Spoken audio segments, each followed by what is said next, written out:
تحية معكم معلقا للقاء علي الشمري ولقاء النجف وزاخو.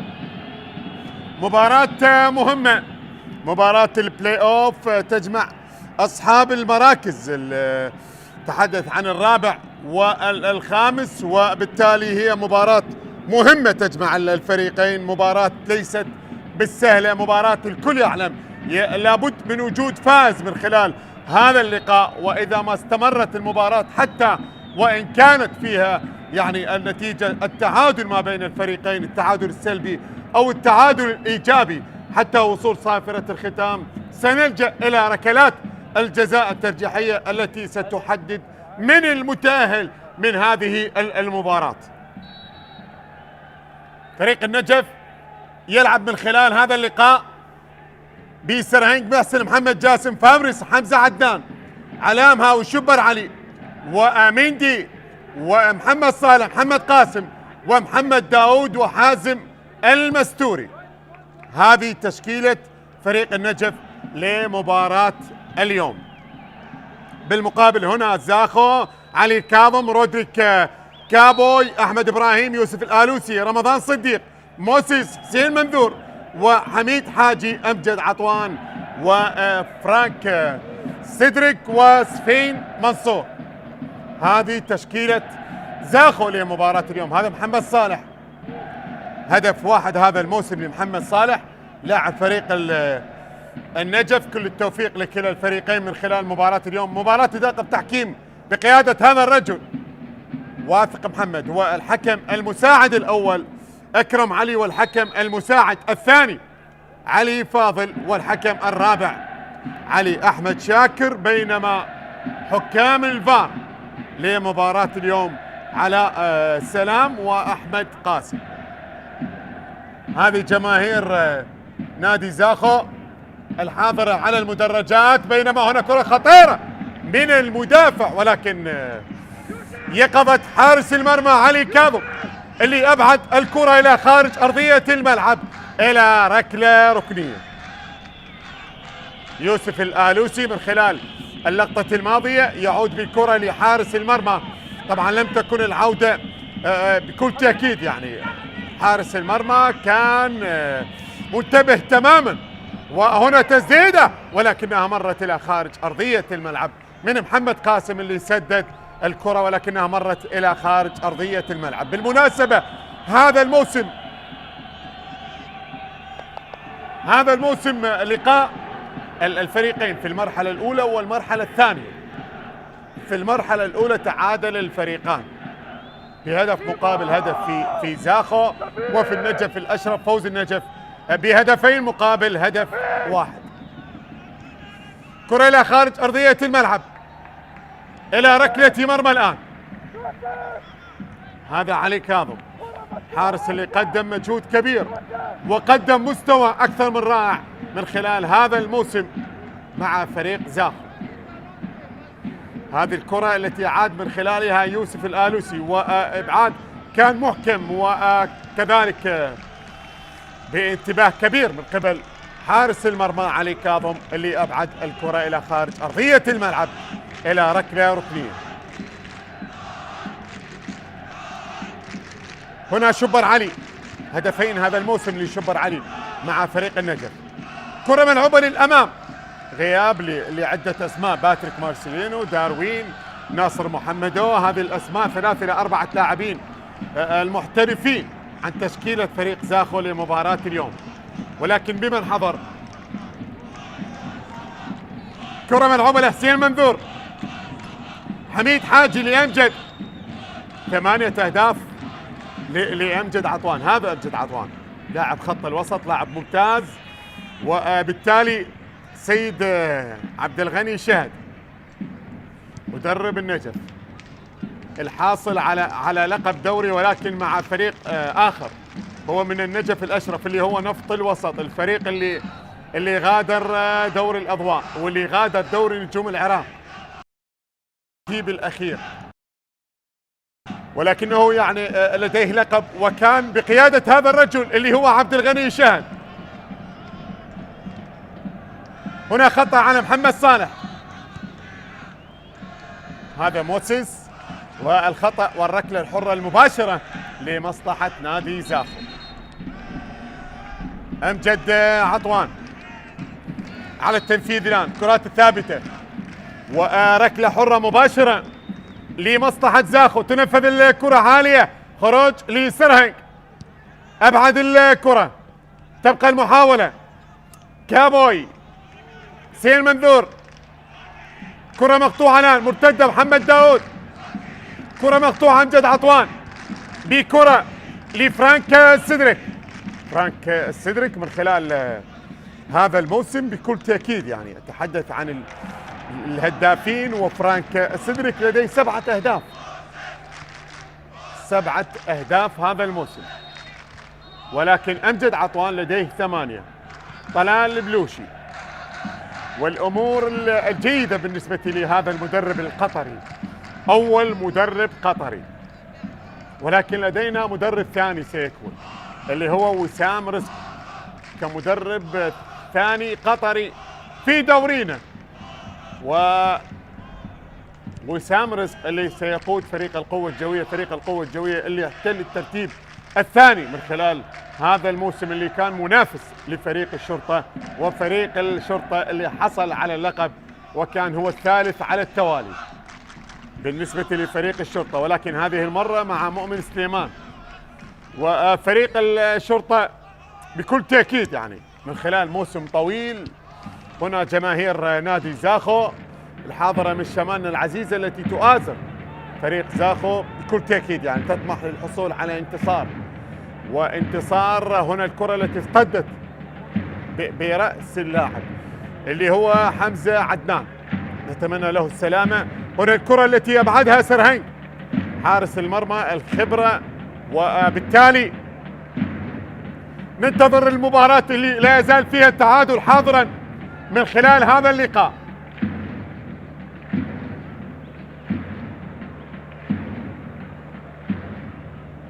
بالسلامة لي حمزة. حازم المستوري مهاجم فريق النجف، هداف الفريق ب10 أهداف، لاعب ممتاز يسجل، وحضوره مع فريق النجف بكل تأكيد يعني كان له تأثير واضح إيجابي مع حضور محمد قاسم، مع حضور كرة تسديدة، الله حلوة التسديدة الماضية، ولكن أبعدها سرهنج، أبعدها سرهنج من أمام حسين منذور.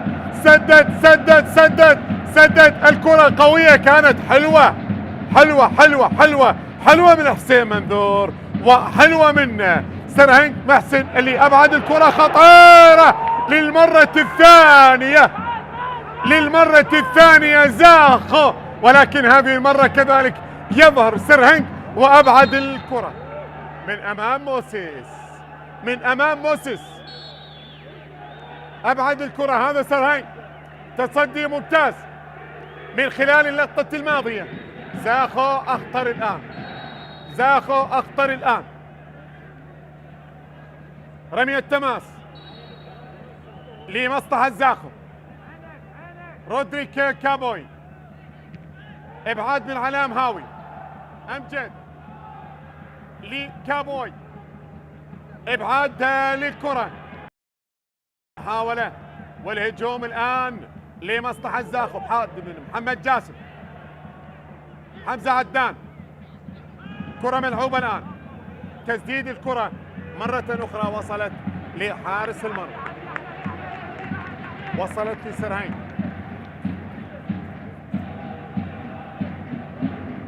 شوف الإعادة، والكرة الرأسية اللي كانت من يوسف الآلوسي، ما كان موسيس، يوسف المدافع المتقدم من خلال الكرة الماضية بكرة رأسية، ولكنها أبعدت من قبل حارس المرمى. رمي التماس رمضان، سفين منصور، إبعاد من حمزة عدنان، كرة ملعوبة عالية، أمجد، شباب، موسيس، هجوم الآن لزاخو، الله على المرور، الكرة العرضية داخل منطقة الجزاء. اوهو فرانك سيدريك هذه المرة، سيدريك هذه المرة، والرأسية الممتازة، ولكن برافو للخبير، برافو للخبير. شوف الرأسية، الله يا سلام،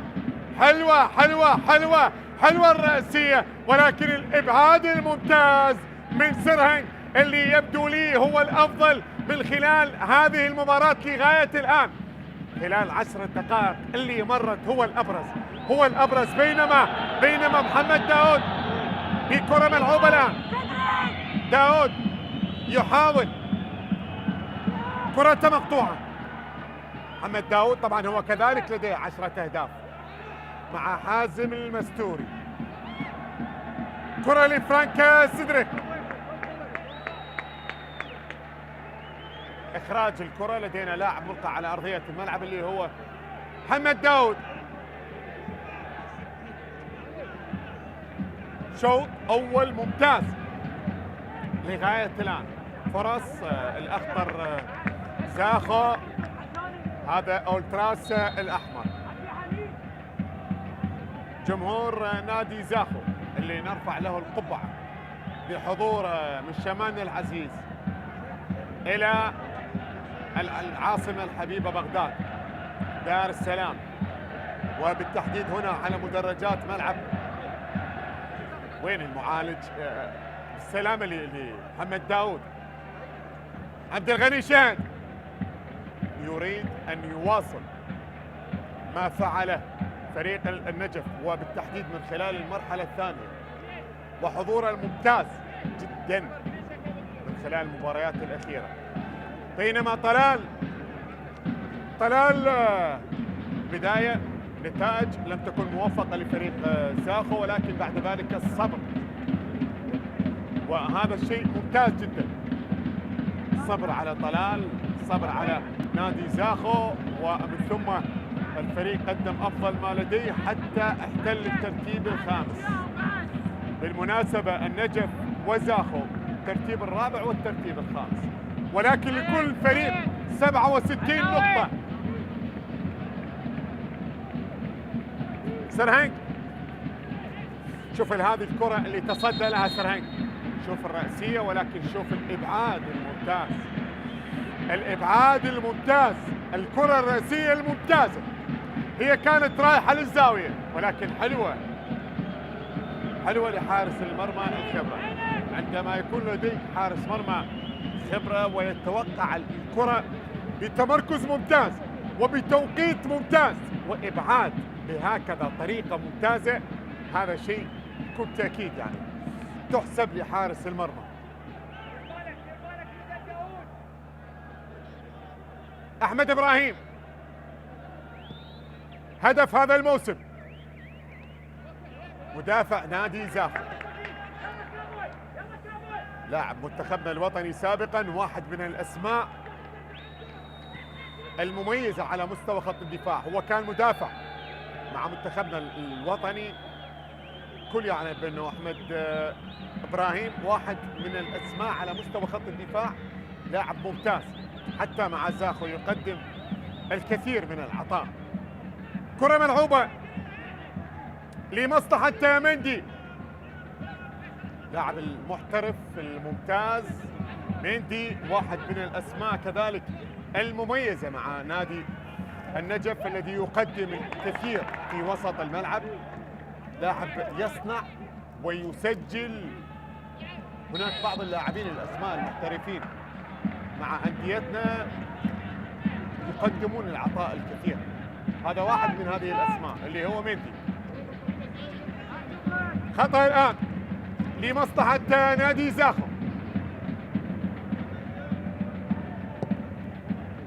أمامية من أحمد إبراهيم، كرة على الطرف الأيمن. حكم المباراة يشير لوجود ركلة مرمى. هذا رمضان صديق سيبان يطالب بركلة جزاء. شوف الإعادة، وبعد ذلك الكرة بهكذا طريقة مرت إلى الخارج، وحكم المباراة يشير لوجود ركلة مرمى من خلال اللقطة الماضية. شوف فرانك سيدريك،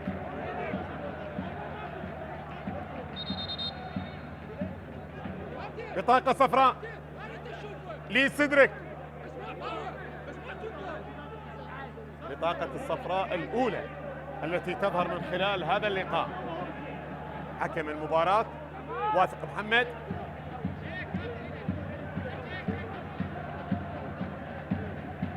كرة ملعوبة الآن لشبر،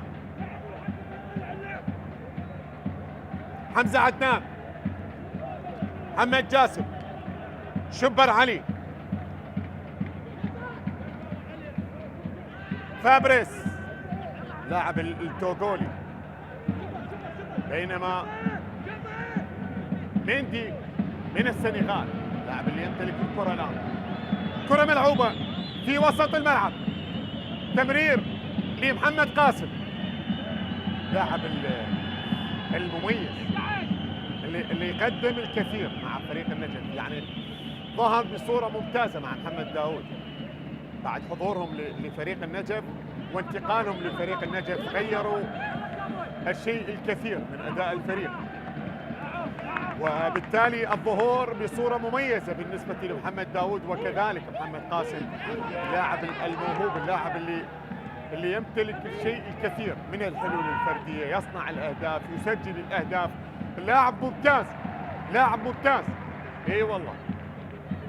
هذا فابريس اللي أبعد الكرة الماضية،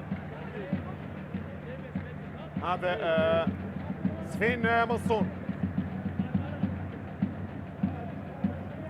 رمية تماس رودري كابوي، سين منذور أو سفين لأمجد كابوي، أبعد الكرة إلى خارج أرضية الملعب. فابريس مدافع النجف، رمية تماس، تعادل بدون أهداف.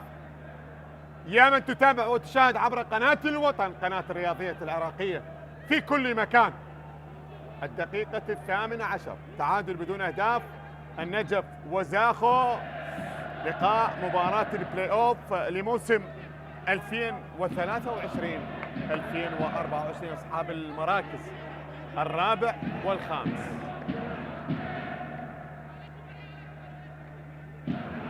هنا حميد حاجي، بينما كابوي، كرة ملعوبة لسفين، صافرة وخطأ وركلة حرة مباشرة، بطاقة صفراء هذه المرة لفابريس، يتلقى البطاقة الصفراء، هذه الثانية في المباراة، الأولى لفرانك سيدريك والثانية لفابريس. شوف الإعادة والتدخل الأخير، وبالتالي الخطأ الآن.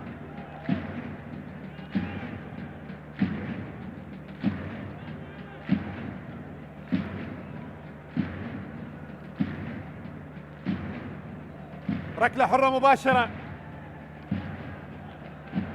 هذه جماهير زاخو، جمهور زاخو في زاخو وخارج زاخو، تحية حب وتقدير لهذه الجماهير التي من خلال هذا الموسم مع العديد من الجماهير لأنديتنا الذين ظهروا بصورة مميزة. جمهور زاخو واحد من هذه الجماهير، جمهور زاخو الذي رسم لنا العديد من الرسمات الجميلة واللوحات الجميلة على مدرجات ملعب زاخو عندما يلعب نادي زاخو في ملعبه، واليوم نشاهد حتى خارج ملعبه جماهير زاخو تحضر وتتابع المباراة. أمجد عطوان على التنفيذ، تنفذ الكرة، إبعاد من علام هاوي إلى خارج أرضية الملعب. لغاية الآن زاخو أفضل، زاخو أخطأ. توجيهات عبد الغني شهد. شوف الركنيات 6 لدينا في اللقاء، 4-2. هذه الرابعة لفريق زاخو من خلال هذا اللقاء.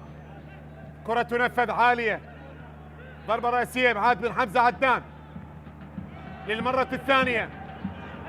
إبعاد للكرة هنا رمضان، أحمد إبراهيم، موسيس، فابريس، وصافرة، ولدينا خطأ وركلة حرة غير مباشرة لمصلحة مدافع النجف.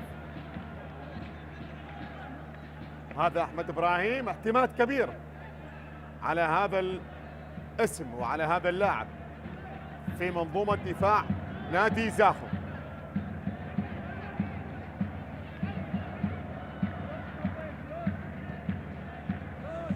كرة ملعوبة للأمام عالية، إبعاد بن يوسف، تسديدة خطيرة باتجاه المرمى. محمد قاسم سدد الأولى وتبقى المحاولة. إبعاد من علي كاظم بالمرة الأولى، تبقى المحاولة والهجوم الآن. محمد صالح، علام هاوي، إبعاد من رودريك كابوي، رمية تماس سمبالي، أو هذا ميندي سمبالي على دكة البدلاء، ولكن الشبه كبير ما بين سمبالي واللاعب ميندي. هذه التسديدة الأخيرة التي كانت لمحمد قاسم، والإبعاد اللي كان من قبل علي كاظم. كرة اصطدت بالأرض وكانت صعوبتها على علي كاظم واضحة جدا، ولكنه أبعد الكرة.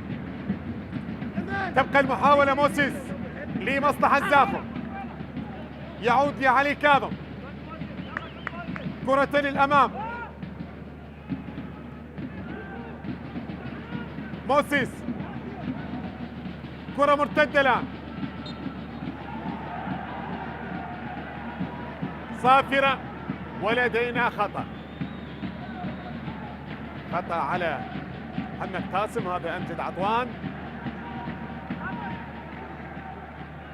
هذا موسيس لاعب خط الوسط لفريق زاخو، واحد من اللاعبين المحترفين. أمجد عطوان على تنفيذ الخطأ، ركلة حرة مباشرة، كرات ثابتة، ربما تنفذ الكرة عالية، وصلت لسفين منذور أو حسين منذور. هذا كان نعم سفين، هذا سفين، وبالتالي ركنية لسفين، ركنية، ما كان حسين منذور، سفين، وبالتالي يطالب بركلة ركنية وهي كذلك لمصلحة فريق زاخو. عبد الغني شهد، توجيهات مستمرة، ضغط من زاخو، وبالتالي نجف كذلك يحاول من المرتدات. هذه راسية، إبعاد للكرة خطيرة ومرت إلى خارج أرضية الملعب. يوسف الآلوسي للمرة الثانية من خلال هذا اللقاء، وهذه المرة يتابع الكرة وسدد الكرة تحت أنظار طلال البلوشي اللي يطالب بخطأ. شوف الأولى أحمد إبراهيم الرأسية، ولكن الإبعاد بالسرهنج، وهذه الثانية الكرة التي كانت فيها متابعة من قبل المدافع الثاني، المدافع الآخر. المدافعين من خلال هذه المباراة لهم ظهور، وبالتالي الكرة مرت إلى خارج أرضية الملعب إلى ركلة مرمى مع مطالبة بخطأ، مطالبة بركلة جزاء. ولدينا حكم المباراة سينتظر القرار من علاء سلام حكم الفار.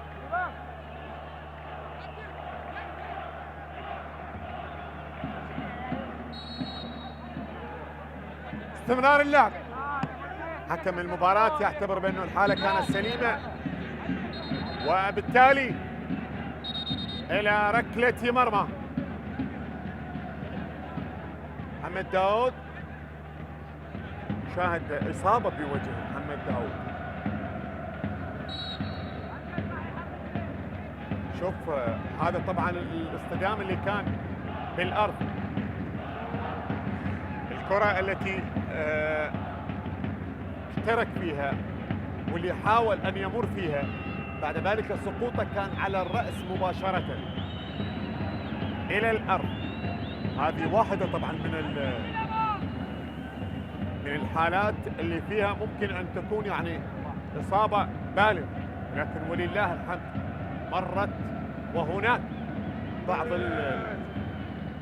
الكدمات الواضحة على وجه اللاعب، أثر السقوط اللي كان بالنسبة لمحمد داود. بينما هنا الكرة من حازم المستوري وصلت لرودريك كابوي. فابريس، محمد صالح، كرة لحمزة عدنان.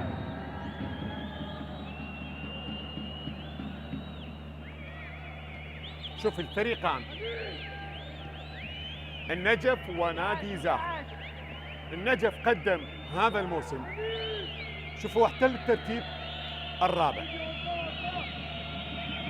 وعندما احتل الترتيب الرابع اغلب مباريات النجف حتى المباريات التي يخسر فيها قدم مستوى كبير. والله من خلال هذا الموسم امتعنا، وخصوصا في المرحله الثانيه احرج العديد من الانديه، قدم مستوى كبير اغلب المباريات حتى المباريات التي خسر فيها كما ذكرت، يعني هو قدم مستوى كبير. وبالتالي حتى نادي زاخو قدم مستوى مميز من خلال هذا الموسم، وقدم عروض مميزه، وبالتالي هم بنفس النقاط. نعم هذا الرابع وهذا الخامس، ولكن نفس النقاط 67 لكل فريق، 67 نقطة. أفضلية المواجهات فريق النجف بكل تأكيد، يعني مباراة منها نقطة ومباراة منها 3 نقاط. لم يخسر أمام نادي زاخو من خلال هذا الموسم،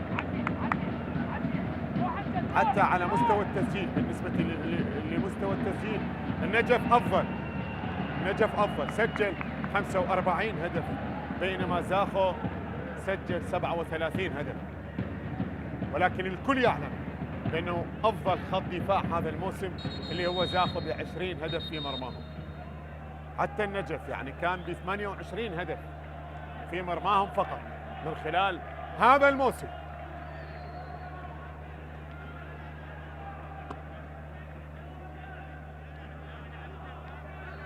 هذه جماهير نادي زاخو، رابطة مشجعي نادي زاخو معكم أينما كنتم. أي نعم، هي واضحة مع الفريق أينما كانوا، وبالتالي المباراة مستمرة بالتعادل بدون أهداف ما بين الفريقين. مباراة مستمرة بالتعادل بدون أهداف ما بين الفريقين.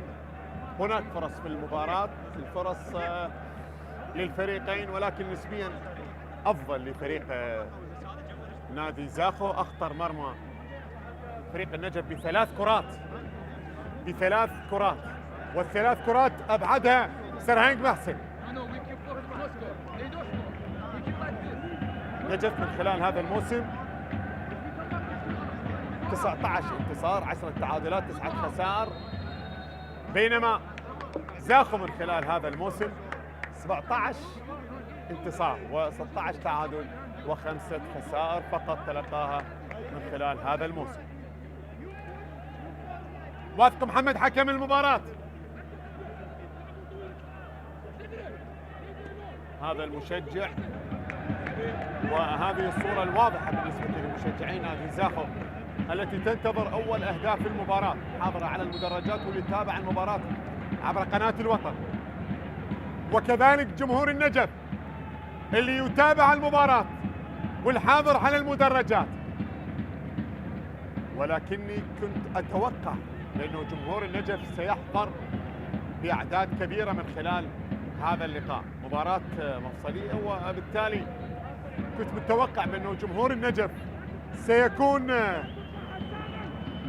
له حضور أكثر من خلال هذا اللقاء.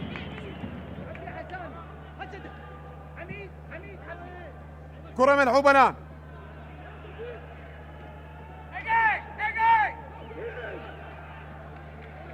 حمزة عدنان،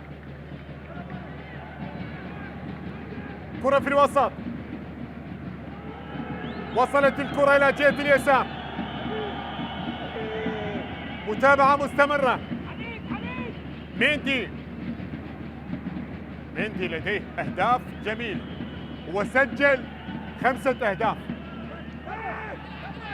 واعتقد ال5 أهداف جميعها التي سجلها جميلة. لديه أهداف من خارج منطقة الجزاء، يمتلك قدم قوية يسدد من خارج منطقة الجزاء. هذا شبر لحمزة، كرة للأمام، إبعاد بضربة رأسية من يوسف.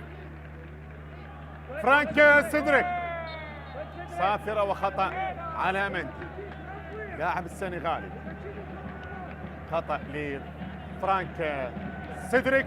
هذا مندي، بينما هنا محمد قاسم. اعتماد على بعض الأسماء من قبل المدرب عبد الغني شهد. هناك أسماء تغير من واقع المباراة، تكون نقطة تحول في المباراة إيجابية بالنسبة للفريق. كرة ملعوبة لموسيس، الكرة العرضية سفين منصور، إبعاد من محمد صالح، حازم، محمد صالح، تمرير الكرة، حازم المستوري لحمزة عدنان بنقل الكرة للأمام. تبقى المحاولة، حسين منذور بنقل الكرة جهة اليمين. أمجد يحاول، أمجد عطوان بنقل الكرة للأمام، ولكنها وصلت لحارس المرمى سرهنج محسن. خفض رتم المباراة في الدقائق العشرة الماضية. المباراة بدأت قوية، بدأت سريعة، بدأها النجف ومن ثم زاخو، وبعد ذلك الدقائق العشرة الأخيرة، يعني بعد الدقيقة 20 على ما أعتقد، المباراة انخفضت المباراة. تبقى الكرة في وسط الملعب، كرة للأمام، تمرير الكرة، تبادل الكرات، ومن ثم الإبعاد إلى خارج أرضية الملعب إلى ركلة ركنية لمصلحة نادي النجف.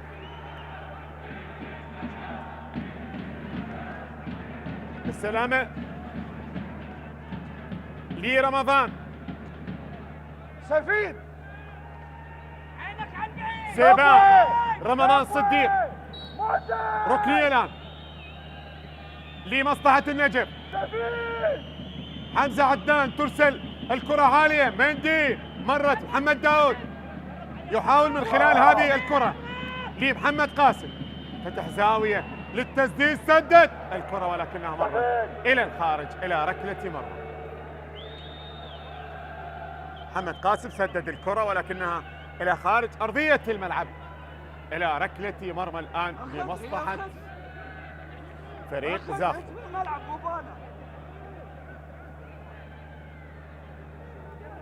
زوراء أمام دهوك لم يلعب المباراة، غياب للاعبين وبالتالي لم يلعب المباراة، وبكل تأكيد يعني دهوك سينتظر الفائز من هذه المباراة، والفائز من هذه المباراة سيلاقي فريق دهوك في مباراة كذلك ستكون مهمة. هذه المباريات من أجل تحديد الأندية المشاركة في البطولات الخارجية. على ما أعتقد البطولة الأندية العربية تأجلت ولم تقام، ولكن تبقى لدينا بطولة الأندية الخليجية. كرة في الوسط، مندي، محمد صالح، حمزة عدنان، مندي لحازم، كرة لمصلحة النجف،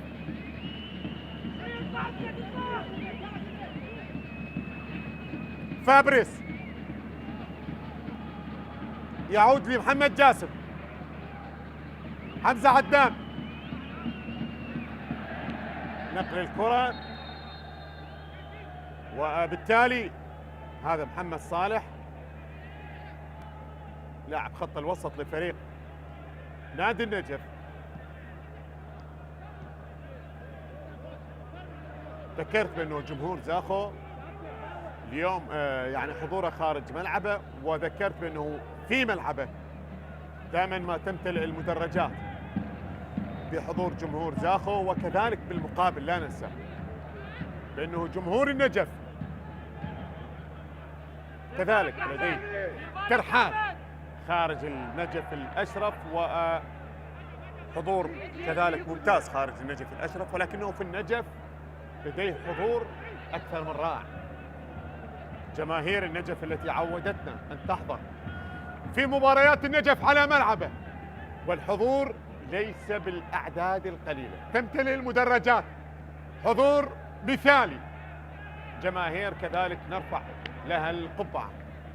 جمهور النجف من خلال هذا الموسم كل التوفيق لكل جماهير الأندية من خلال الموسم القادم. نتمنى أن تكون المدرجات جميعها ممتلئة. حضور الجماهير بالنسبة للمباريات كذلك، يعني إذا ما كانت المباراة جميلة بحضور الجماهير ستكون أجمل، ستكون ممتعة. أمجد عطوان بنقل الكرة لموسيس، كرة العرضية ولكنها اصطدت وتحولت إلى خارج أرضية الملعب إلى ركلة ركنية. أعتقد هذه الركنية الخامسة أو السادسة لفريق زاخو من خلال هذا اللقاء، مقابل 3 ركنيات على ما أعتقد لفريق النجف.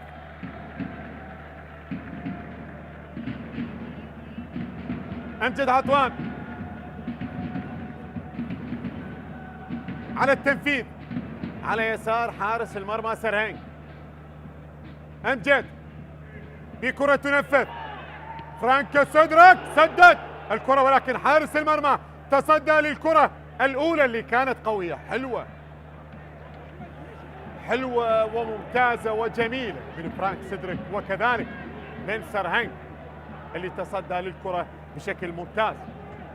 هذا سرهنج يقدم مباراة كبيرة لغاية الآن. شوف التسديدة قوية، هذه ممكن يعني تغالط حارس المرمى عندما تمر الكرة من بين المدافعين، ربما تخادع حارس المرمى، ولكنه كان فطنا من خلال اللقطة الماضية. أمجد على التنفيذ لركنية أخرى لزاخو، الكرة تنفذ، يوسف تترك إلى خارج أرضية الملعب، أو هذا موسيس. اي نعم موسيس، والكرة إلى خارج أرضية الملعب إلى ركلة مرمى.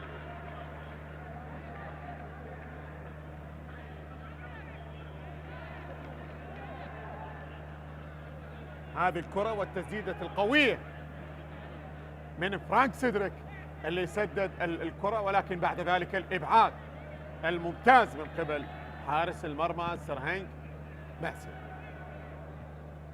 اليوم لدينا حراس المرمى سرهنج وعلي كاظم. تحدث عن حارس مرمى خبير اللي هو سرهنج، وأتحدث كذلك عن حارس مرمى له حضور ممتاز من خلال هذا الموسم اللي هو علي كاظم. هنا أحمد إبراهيم، حازم المستوري، لم يظهر المستوري ولم يظهر كذلك بالمقابل فرانك سيدريك، ولا حتى لاعب آخر على مستوى التسجيل وصولا لآخر 5 دقائق، آخر 5 دقائق من زمن الشوط الأول. علام هاوي سجل من خلال هذا الموسم، علام هاوي. محمد داود يعود لحمزة عدنان، شبر علي، كرة للأمام، هجوم لمحمد قاسم بنقل الكرة لمندي، مندي كرة تمرت وبعد ذلك مقطوعة لكابوي، خاطئة الكرة. علام هاوي لميندي يحاول الآن بعد عن زميل. ميندي لفابريس لميندي. محمد جاسم لحمزة عدنان. حمزة بكرة للأمام. إبعاد من يوسف. سين منذور لرمضان. تبقى المحاولة صافرة ولدينا خطأ لموسيس. خطأ وركلة حرة مباشرة لمصلحة موسيس. هنا حكم المباراة، بينما هنا موسيس. يوسف بكرة للأمام. سفين منصور. محمد جاسم. محمد صالح لمندي بنقل الكرة للأمام، ولكنها طويلة وأقرب لعلي كابو.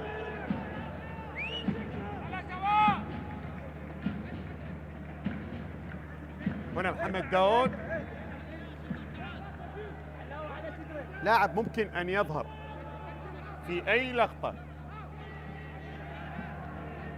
إذا كان محمد داود أو محمد قاسم أو المستوري أو ميندي، وبالمقابل كذلك يعني ممكن أمجد عطوان، ممكن فرانك سدرك، هذه الأسماء، ممكن سفين منصور. ميندي صافرة وخطأ، بإصرار كبير من قبل ميندي في اللقطة الماضية، استحوذ على كرته ويحصل على خطأ. شوف ميندي والكرة الماضية والخطأ على أمجد عطوان. مباراة نتمنى أن ترتقي لمستوى أفضل من خلال الوقت المتبقي وكذلك الشوط الثاني. عاد الشوط الثاني ممكن يعني إذا ما كانت هناك تغييرات ما بين الشوطين، ممكن عبد الغني شهد إذا ما كانت هنالك تغييرات ما بين الشوطين. طبعا لدينا على دكة البدلاء محمد الباقر، عبد الرحمن ومنتظر ستار، طاهر حميد وسنبالي ومحمد زامل، يونس حمود وعمر عبد الرحمن وبشير. لاعب المحترف الآخر اللي هو بشير غورياني، لاعب المحترف مع فريق النجف. بشير بن محمد لاعب التونسي واجد على دكة البدلاء.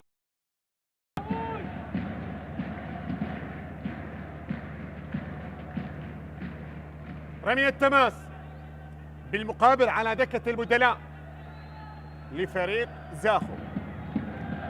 عمران زكي، عماد عيسى، هنقاو محمد ناصر نومي وإشفان جميل كذلك، وأحمد ناظم وبيار زكي ويونس عبد وزين العابدين سلام. هذه دكة البدلاء بالنسبة لفريق زاخو. كرة ملعوبة للأمام، وصلت لرمضان. يوسف، أحمد إبراهيم بنقل الكرة، وصلت لفرانك سدريك.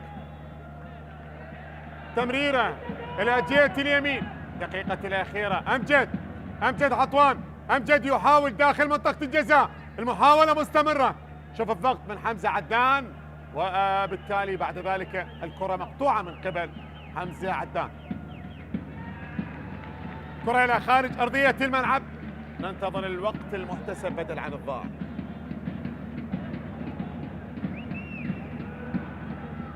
رمضان،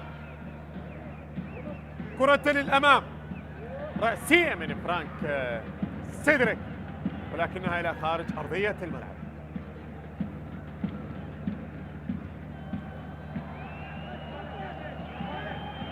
علام هاوي بنقل الكرة لمحمد قاسم. كرة مقطوعة الآن، وصلت لفابريس. علام هاوي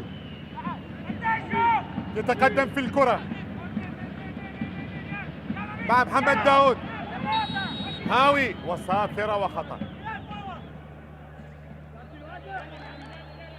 ربما دقيقتان إلى 3 الوقت المحتسب بدل عن الضائع. ارجع صدرك. هنا الإعادة والخطأ حميد وقف. على حميد حاجي من خلال اللقطة الماضية. محمد قاسم اي نعم بالفعل 3 دقائق الوقت المضاف، وبالتالي محمد قاسم على التنفيذ. الكرات الثابتة ربما هي من تأتي بحل للمباراة عالية. الكرة والرأسية بعد ذلك الإبعاد. طيح طيح. حميد حاجي مع سيدريك، فرانك سيدريك، كرة لمصلحة زاخو، تنقل للأمام. سفين منصور لأمجد، أمجد يحاول الآن ربما ممكن يسدد الكرة، ولكن توغل داخل منطقة الجزاء وحالة تسلل. حالة تسلل، ركلة حرة غير مباشرة، حكم المساعد الثاني علي فاضل، وحالة تسلل ربما من اللقطة الأولى كانت. ميندي، كرة لي محمد داود، حازم لميندي، محمد قاسم سدد الكرة خطيرة ولكنها مرت، سدد بالمباشر. حلوة لمحمد داود، مرر الكرة لحازم، بعد ذلك من حازم اللاعب ميندي، من ميندي لمحمد قاسم، ومحمد قاسم سدد الكرة بشكل مباشر، والكرة مرت إلى خارج أرضية الملعب. شوف هذه الكرة اللي كان فيها متسللا سفين منصور، وهذه تسديدة محمد قاسم اللي مرت إلى خارج أرضية الملعب إلى ركلة مرمى.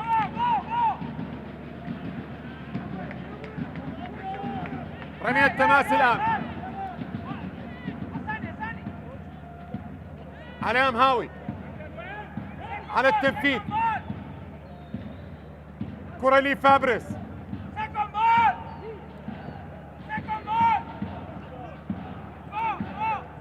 كرة ملعوبة وصلت لحسين منذور. إذن هنا الصافرة أعزائي مشاهدي قناة الرياضية العراقية الكرام، أينما كنتم تأتي صافرة حكم المباراة توافق محمد لتعلن عن نهاية الشوط الأول بالتعادل بدون أهداف ما بين فريقي النجف وزاخو. استراحة قصيرة على أمل العودة إن شاء الله مع بداية الشوط الثاني. إلى ذلك الحين إلى اللقاء.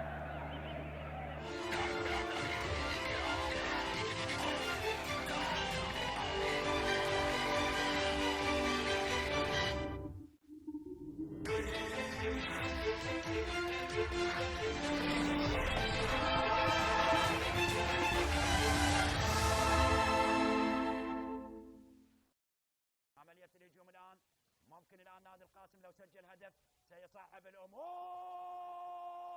الله الله الله الله الله الله الله الله الله، هدف هدف هدف هدف هدف هدف رهيب رهيب رهيب رهيب رهيب نادي القاسم، رهيب والله رهيب، فيك الجمال العجيب. هدف جميل لنادي القاسم، صاروخ صاروخ في مرمى الصقور، وهدف لنادي القاسم، هدف لنادي القاسم. واي هدف اي هدف اي هدف لنادي القاسم. فلاح عبد الكريم يسجل هدف ولا اروع لنادي القاسم، وبديل ناجح للمدرب ايمن الحكيم. لاحظ فلاح عبد الكريم، صعبه على محمد حميد، صعبه على محمد حميد، صعبه هذه المره على محمد حميد، بأكثر من كرة لمحمد حميد نادي القاسم، لكن هذه الكرة مرت على محمد حميد لتعانق الشباك، ونادي القاسم يتقدم على القوة الجوية بهدف لا شيء. حرة لصالح نادي القوة الجوية. ال8 دقائق اللي أضافها حكم المباراة انتهت. ركلة حرة تنفذ على القائم البعيد، عملية التحضير، وهنا التعادل لنادي القوة الجوية. سعد عبد الأمير، سعد عبد الأمير يسجل هدف التعادل، لكن الراية على سعد عبد الأمير، الراية على سعد عبد الأمير. أعتقد هناك عودة للفار. هل هناك عودة إلى الفار؟ لاحظ هنا الإعادة، هنا حالة التسلل غير موجودة، أعاد لاعب شريف، وهنا عائدة من القائم الأيمن ويكملها سعد عبد الأمير في المرمى يعدل النتيجة. لكن القرار يأتي حسن رائد، والاعتراض على قرار المساعد الأول واثق مدلل. لاعب ديون كان قريب، عالية الكرة، جول ليزاخو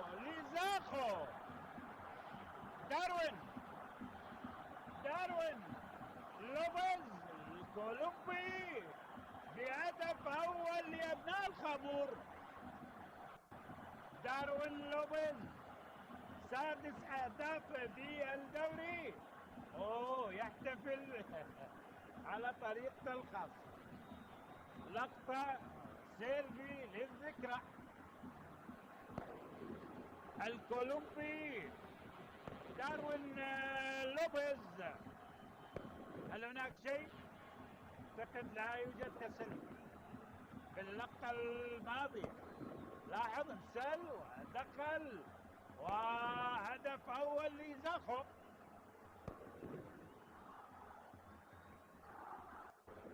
عن طريق داروين لوبيز عبر الحدود وسجل الهدف الأول. مرة أخرى لكرار داخل منطقة الجزاء، بحث دائما عن إبراهيم. الله، جول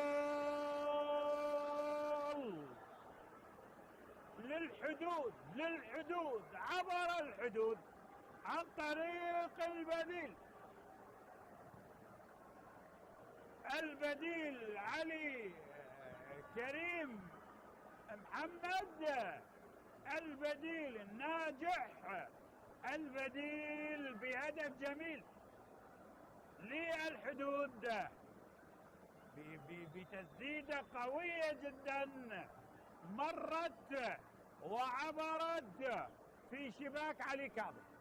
واحد من الأهداف الجميلة بدورنا عن طريق البديل علي كريم، في شباك علي كاظم بكرة جميلة على الطاير، وهدف جميل ورائع للحدود.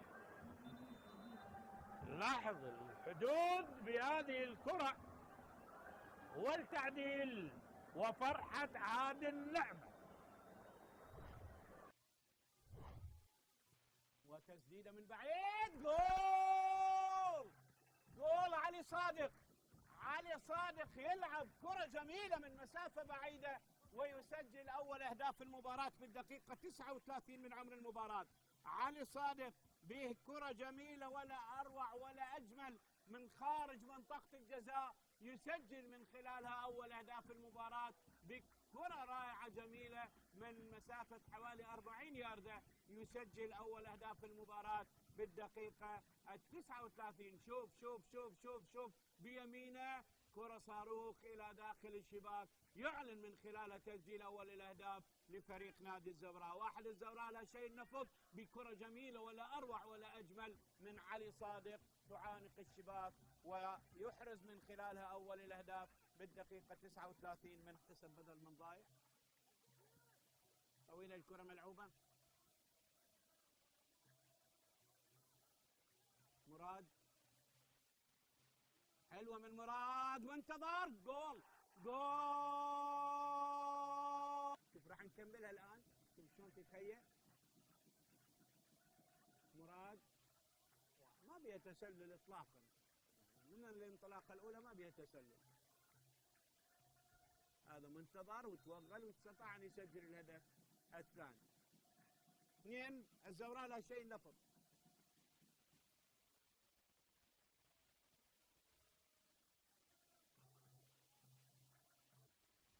منتظر عبد الأمير، حلوة إلى مراد يسدد، جول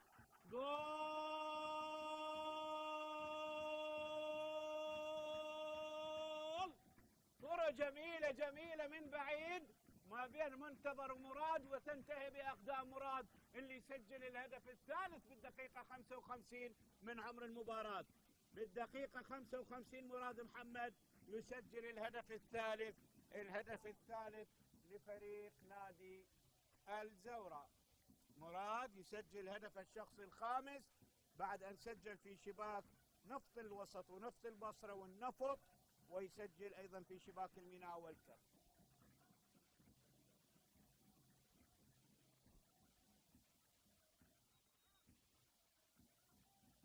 خطأ قاتل لحارس المرمى.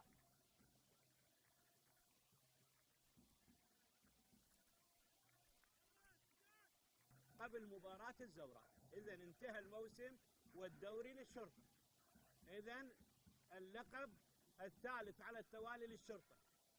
كرة خطيرة وجول. ندي فريكي ندي فريكي ندي فريكي ندي فريكي، يقلص النتيجة بالدقيقة الأخيرة من الوقت المحتسب بدل من ضايع، ويقلص النتيجة لفريق النفط بالدقيقة 94 من عمر المباراة. بالدقيقة 94 من عمر المباراة ندي فريكي يسجل هدف الشخص الثاني بعد أن سجل في شباك الكهرباء، يسجل في شباك الزوراء. والنتيجة الآن 3 الزوراء 1 النفط، والقاسم يتغلب على القوة الجوية لحد الآن، والشرطة يتغلب على الهوك. معنى ذلك أن التتويج اليوم أصبح للشرطة. كرة تنفذ أمير عالية داخل منطقة الجزاء، كرار عبد المجيد، جول. الله،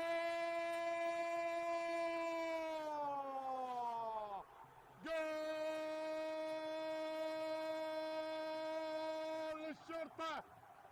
للشرطة القيثارة وأوتارها التي لا تتوقف عن عزفها الجميل. هذا الشرطة ويا محلاه، هذا الشرطة ويا محلاه، والشافة بسرعة يصيح الله الله الله الله الله الله على الشرطة، الله على القيثارة. القيثارة يتقدم بأول أهداف المباراة. حلوة الكرة، عبد المجيد أبو بكر، والكرة اصطدت ببيار أبو بكر لتسكن الشباك، ليتقدم الشرطة بأول أهداف المباراة. هدف مقابل لا شيء الآن، فرحة مؤمن سليمان بهذا الهدف عكسي. المستويات العالية للقارة الآسيوية، يعني شاهد الآن هناك تطور بعض الدول الآسيوية. هنا تمريرة جميلة، جاسم محمد تصويبة، وهدف أول لمصلحة نادي أمانة بغداد عن طريق جاسم محمد بعد تمريرة جميلة. الدقيقة 10 تعلن عن أول أهداف هذا اللقاء لمصلحة نادي أمانة بغداد عن طريق جاسم محمد، اللاعب النشيط جدا منذ بداية اللقاء لحين تسجيل الهدف. عمل الشيء الكبير، نعم عمل الشيء الكبير جاسم محمد، والآن هو من يسجل أهداف. لكن تمريرة ديدير جميلة جدا، وجاسم محمد لعب الكرة بالزاوية الصعبة على مصطفى زهير، وهدف أول لمصلحة نادي أمانة بغداد. لمصلحة جاسم إلى صفاء، تمريرات وصلت إلى جاسم، كرار جاسم قطع الكرة واجد دفاعية، لكن وصلت فلورن ديدير. خطأ على كرار جاسم، لا داعي للاعتراض. نعم لا داعي للاعتراض يا كرار جاسم. فريق أمانة بغداد من يصوب؟ هل جاسم أم يترك أمير زيج تصويبة، جول ثاني لمصلحة أسود العاصمة. هدف جميل لمصلحة نادي أمانة بغداد، أيمن رزيج الذي يسجل هدف جميل في الدقيقة 19 لمصلحة فريق أمانة بغداد بعد تصويبة يسارية جميلة عن طريق كرة ثابتة أسكنها بالزاوية اليسرى للحارس مصطفى زهير ليتقدم فريق إمارة بغداد بهدفين مقابل لا شيء. أيمن رزيج يسجل في الدقيقة 19. أي تصويبة صعبة جدا، نعم صعبة جدا من فوق الجدار وفي الزاوية الصعبة. لم يستطع السيطرة على الكرة، الهجوم المرتد، تمريرة جميلة، انفرد صوب، جول جول جول جول جول جول. أمير جليل زيدان الذي يزور الشباك دوروز. أمير جليل زيدان، هذه الشباك التي كانت في حراسة أبيك. أنت الآن تأخذ وظيفة زيارة هذه الشباك. أمير جليل زيدان من خارج منطقة الجزاء ركن الكرة ركنا في الزاوية الصعبة على هجومان. هدف جميل لنادي الكهرباء عن طريق أمير جليل زيدان. ماتسو إلى أحمد محمود الياباني، هناك إلى إسماعيل أحمد يلعب الكرة العرضية، وروان حسين. جول جول جول. مروان حسين قطع على القائم الأول ولعب الكرة بالزاوية الصعبة. شاهد الكرة العرضية الأولى من البديل إسماعيل أحمد ومروان حسين. شاهد كيف ذهب إلى القائم الأول من أجل خطف الكرة من أمام زاهر ميداني. يا الله على لمسة المهاجم، يا الله على لمسة الهداف، يا الله على لمسة القناص. أي لمسة، أي همسة، أي تسديدة. فرق جعفر ناصر، جعفر إلى سجاد ممكن يحول، سجاد يلعبها عالية، كرة خطيرة بالرأس وتسديدة جول. علي لطيف يسجل أول أهداف المباراة. علي لطيف بالدقيقة 55. علي لطيف يسجل أول أهداف المباراة بالدقيقة 55 من عمر المباراة. علي لطيف يسجل أول أهداف المباراة بالدقيقة 55 من عمر المباراة. 20 مناسبة، 20 مباراة التقى بها الفريقان، 5 لنفط ميسان، 8 للنجف، و7 انتهت بالتعادل. هذه المواجهة رقم 21. أفضل فوز كان 3-2 في الأسبوع 29، و5-2 للنجف في الأسبوع 11 من الموسم الماضي. شوف الكرة، أول مواجهة جمعت الفريقين موسم 2009-2010، 2-1 للنجف، وهو أول موسم لعب به نادي نفط ميسان في دوري الكبار. حلوة لا جعفر الآن، وخطرة جول من سجاد، جول من سجاد محمد. سجاد محمد يسجل الهدف الثاني. كرة حلوة حلوة حلوة حلوة، هات وخذ، تنتهي بقدم سجاد الظهير الأيسر اللي يلعبها إلى داخل الشباك، ويسجل بالدقيقة 62 سجاد محمد الهدف الثاني لمصلحة نادي نفط ميسان. ونفط ميسان يستغل النقص العددي في تشكيلة فريق النجف بعد طرد شبر علي، ويسجل الهدف الثاني. هدفين لنفط ميسان، لا شيء نادي النجف. هدفين جميلين. شوف شوف شوف شوف شوف شوف بالإعادة، جعفر نجم المباراة، وكرة من بين المدافعين. شوف سجاد يلعبها إلى داخل الشباك ويحرز هدف التقدم الثاني. 2 نفط ميسان، لا شيء نادي النجف.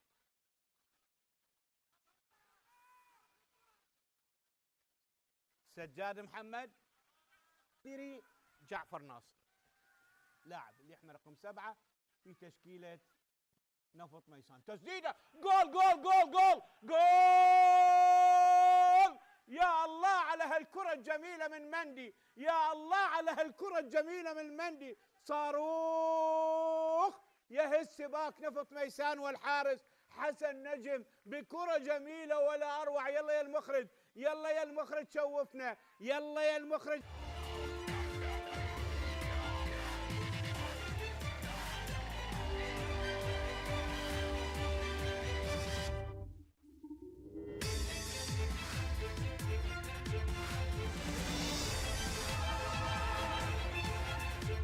قناة الرياضية العراقية الكرام، السلام عليكم ورحمة الله وبركاته مرة أخرى.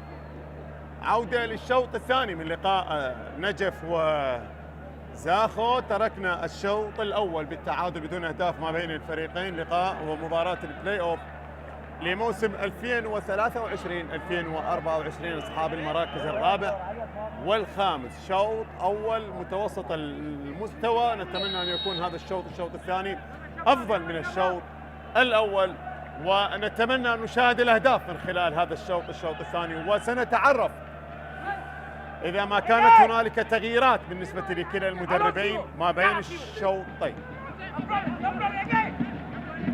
بداية الشوط الثاني، انطلاقة الشوط الثاني، يبدو لي نجف بدون تغييرات وكذلك زاخو بدون تغييرات.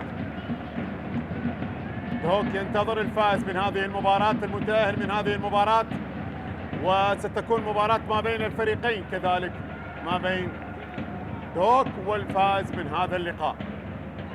ركلة ركنية الآن مع بداية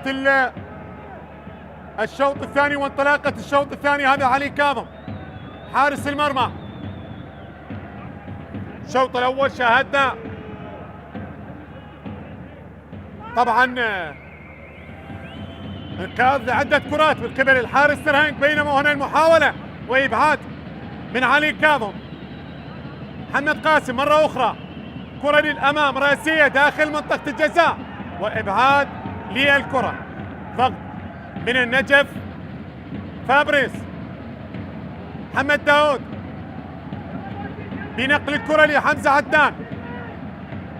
محمد داود لمندي، مندي سدد الكرة، ولكن بعد ذلك اصطدت وتحولت إلى خارج أرضية الملعب إلى ركلة ركنية.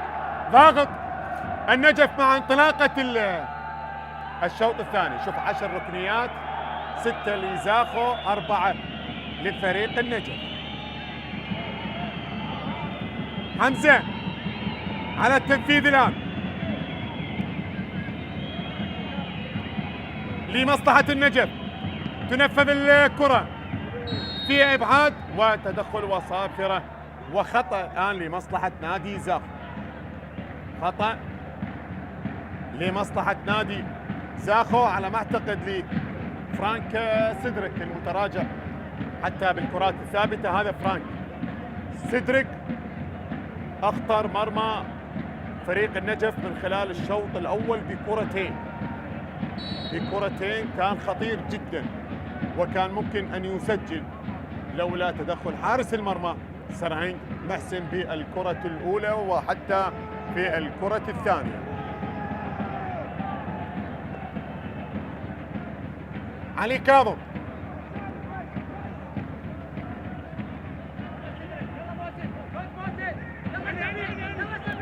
كرة ملعوبة لي مقطوعة الآن.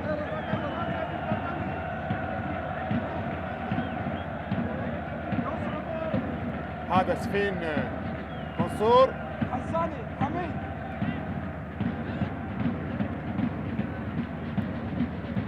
سكر بول رمية تماس، سكر بول مو اللاعب، سيبان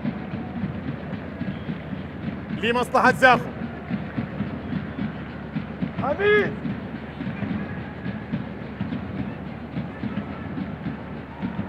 ضربة رأسية داخل منطقة الجزاء وصلت لسرهنج.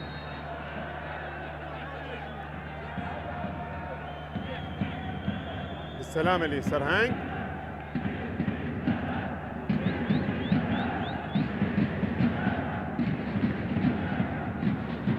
الكرة مشتركة ما بينه وبين أمجد من خلال اللقطة الماضية.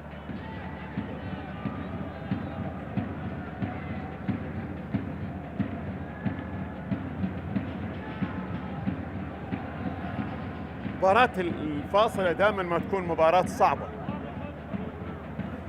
يعني الفرق لا تجازف من خلال هكذا مباراة، تلعب على جزئيات من خلالها ممكن أن تخطف هدف.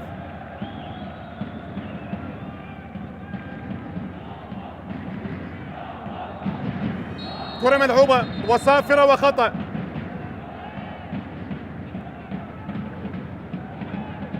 أحمد إبراهيم حدث مع حكم المباراة.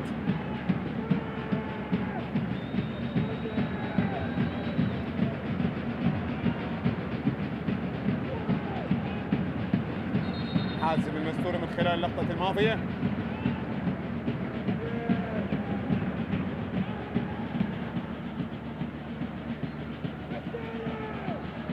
خطأ وركلة حرة مباشرة.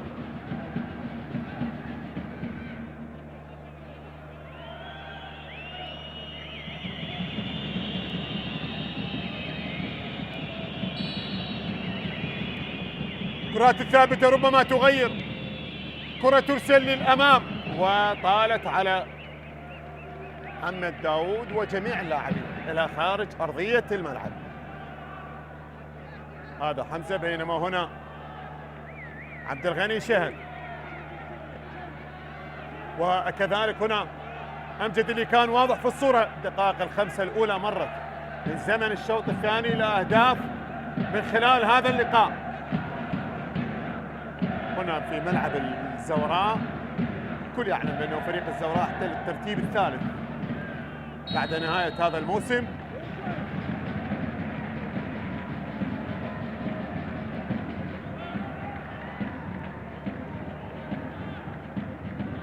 هذا فرانك سيدريك. مباراة لغاية الآن، تأخر يوسف، لكن جمهور كل جمهور ينتظر لأحد الفريقين، ولكن الجماهير الانتظار ليس فقط اليوم، لا بل هنالك مباراة قادمة أمام دهوك ستكون للنجف أو لزاخو المتأهل من هذه المباراة. محمد داود صافرة، ولدينا خطأ ركلة حرة مباشرة لمصلحة فريق النجف.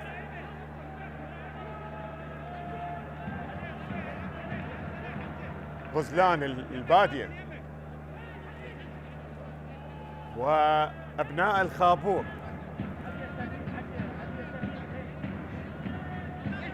محمد جاسم كابتن مدافع النجف، كرة لمندي، هجوم الآن. محمد جاسم يحاول، كرة بعد ذلك اصطدت وتحولت إلى تماس، يطالب بخطأ. لاعب خبرة، مدافع فريق النجف.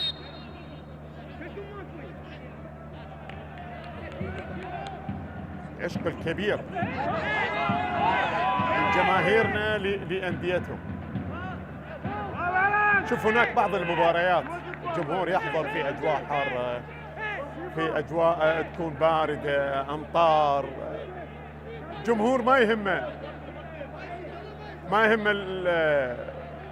يعني المكان حتى وإن كان بعيدا، حتى وإن كان خارج المحافظة. كرة القدم والعشق الكبير بالنسبة لجماهيرنا لأنديتهم وللاعبين، وبالتالي جمهور اليوم واللي شاهدناه من خلال هذا الموسم والحضور الكبير في أغلب المباريات، هذا يدل على أنه دورينا من خلال هذا الموسم نجح بصورة ممتازة على مستوى الحضور الجماهيري وكل الأمور. بكل تأكيد يعني ننتظر المزيد والأفضل من خلال الموسم القادم، هذا ما نتمناه. كل هذه الأمور تصب بمصلحة المنتخبات الوطنية العراقية. لا ننسى بأنه كذلك نتمنى التوفيق لمنتخبنا الأولمبي خلال المباريات القادمة القريبة. هنا طلال، وكذلك التوفيق لمنتخبنا الوطني بتصفيات حسم المؤهلة لكأس العالم. طلال البلوشي بكل تأكيد النتائج المميزة لفريق زاخو من خلال هذا الموسم، واحتلاله للترتيب الخامس ب 67 نقطة، ال 17 انتصار التي حققها الفريق و5 خسائر فقط التي تلقاها الفريق من خلال هذا الموسم. فريق لديه طموحات من خلال الموسم القادم بأن تكون لديه أفضلية على مستوى الحضور، حتى أفضل من هذا الموسم. هذه طموحات نادي زاخو وجماهير نادي زاخو. حازم، تمرير الكرة لمحمد قاسم، انطلاقة سريعة، بعد ذلك التمريرة الممتازة، ولكن قراءة جيدة بقطع الكرة من قبل رمضان صديق. سيبان، صافرة، ولدينا خطأ الآن.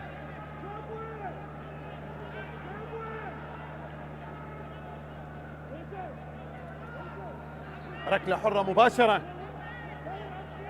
لمصلحة نادي زاخو.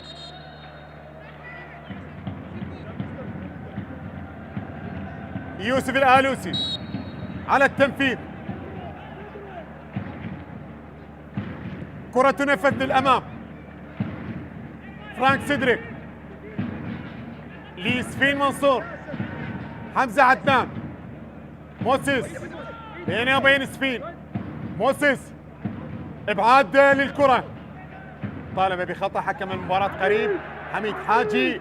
محمد قاسم بنقل الكرة لمحمد داود، هذه سريعة، هذه سريعة، هذه سريعة، تمريرة ولكنها طالت، وصلت بعد ذلك لمحمد صالح. مندي لمحمد صالح، نقل الكرة عالية داخل منطقة الجزاء، متابعة للكرة من رودريك كابوي. أمجد عطوان، صافرة وخطأ، تنفذ بشكل سريع. حميد حاجي، حميد، تمرير الآن لموسيس بنقل الكرة للأمام، تترك من محمد جاسم، سيطر على كرته، بعد ذلك وصلت لي حمزة، محمد صالح، بيندي، محمد قاسم الآن لعلام هاوي، جهة البعيدة، تمرير الكرة لمحمد قاسم، تنقل عالية، متابعة للكرة، لا تزال داخل أرضية الملعب، تبقى المحاولة لحمزة عدنان، عرضية ممتازة هذه، ولكن بعد ذلك الإبعاد، ولدينا حالة تسلل وركلة حرة غير مباشرة. حكم المساعد الثاني علي فاضل.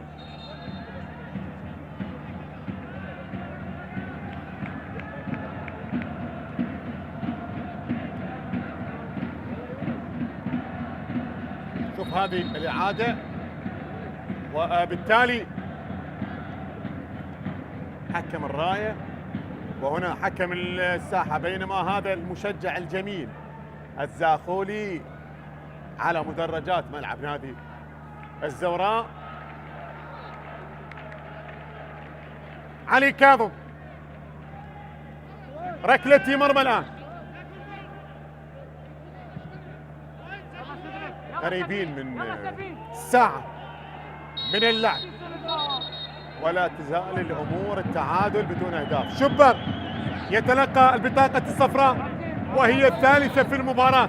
الأولى لفرانك سيدريك لاعب نادي زاخو، الثانية لفابريس مدافع النجف، وهذه المرة للاعب النجف كذلك اللي هو شبر علي. بطاقة الصفراء الثالثة من خلال هذا اللقاء. لا نتمنى أن نشاهد بطاقات حمراء من خلال المباراة، ولكن السؤال ربما أعتقد بأنه المباراة، مع أنه الحديث على أنه المباراة ستنتهي بتعادل، ولكنني أعتقد بأنه المباراة ستذهب إلى ركلات الجزاء الترجيحية. توقع لا أكثر. وإذا ما كانت فيها الأهداف حاضرة، مباراة مثل هكذا مباراة لا تتحمل أكثر من هدف. سيكون فيها هدف. هدف لمن؟ لزاخو أو للنجف؟ من سيسجل؟ هل ستفرح هذه الجماهير أو بالمقابل ستفرح الجماهير النجفية؟ جمهور غزلان البادية لمن ستكون الفرحة ولمن ستكون الكلمة من خلال هذا اللقاء. أمجد على التنفيذ، تنفذ الكرة عالية، خروج لسرهنج. أحمد إبراهيم يتابع الكرة، شبر إبعاد للأمام، كابوي، رمضان، تغيير اتجاه اللعب، محمد جاسم، حازم المستوري، خاطئ الكرة، بعد ذلك لموسيس. تابع الكرة الآن موسيس بينه وبين حازم المستوري، كرة بجهة اليمين، عرضية للأمام ممتازة، رأسية، إبعاد خاطئ بالمرة الأولى، وبعد ذلك بالمرة الثانية أبعد الكرة. محمد قاسم، حسين منذور، وفابرس إلى رمية تماس.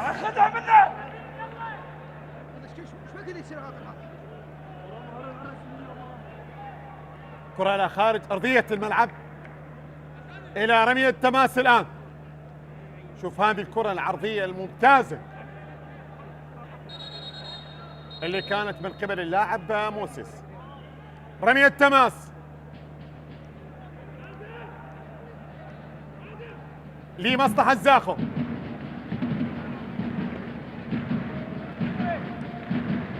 رمضان، صديق سيبان، وأمجد عطوان. الكرة إلى خارج أرضية الملعب إلى ركلة مرمى.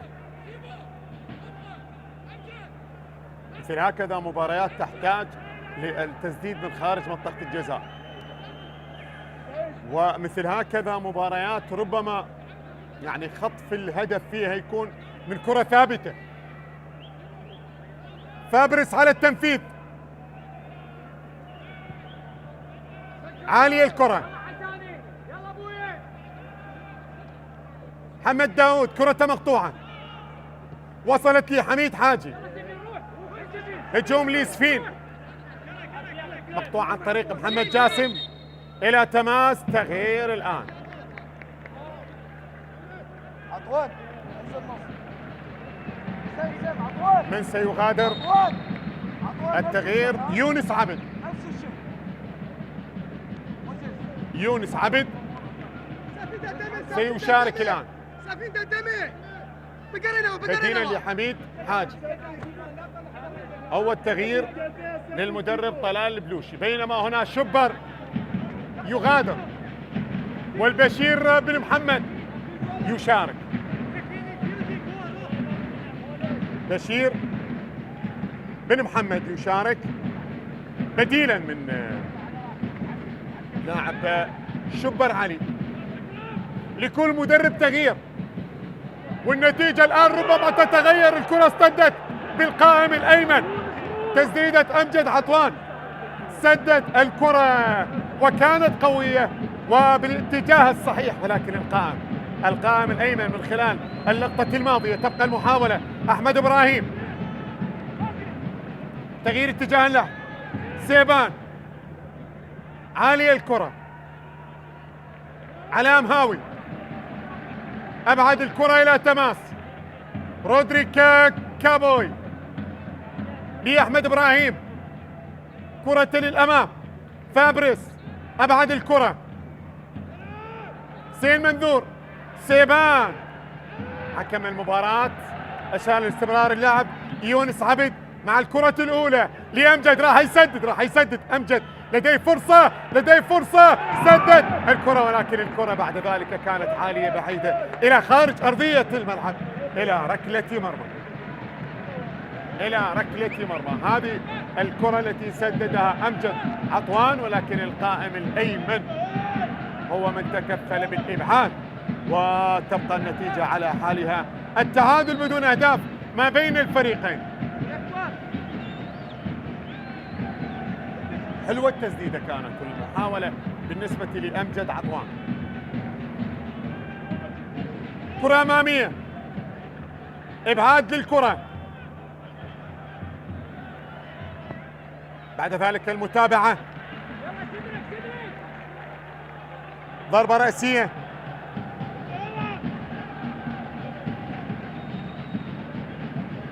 كابوي. كرة العرضية وصلت لفرانك سيدريك، لأمجد عطوان. أمجد يحاول البحث عن زميل، مرور ولكن بعد ذلك مقطوعة من مدافعي فريق النجم. محمد قاسم مرتد الآن لمحمد داود. محمد داود يحاول طلب للكرة من محمد قاسم، متابعة تبقى، كرة خاطئة عادت الآن. محمد صالح لعلام هاوي. محمد صالح، ميندي، محمد قاسم لحمزة، سدد الكرة ولكنها ضعيفة، وصلت لحارس المرمى علي كاظم. هنا حمزة اللي سدد الكرة ولكنها وصلت لحارس المرمى علي كاظم.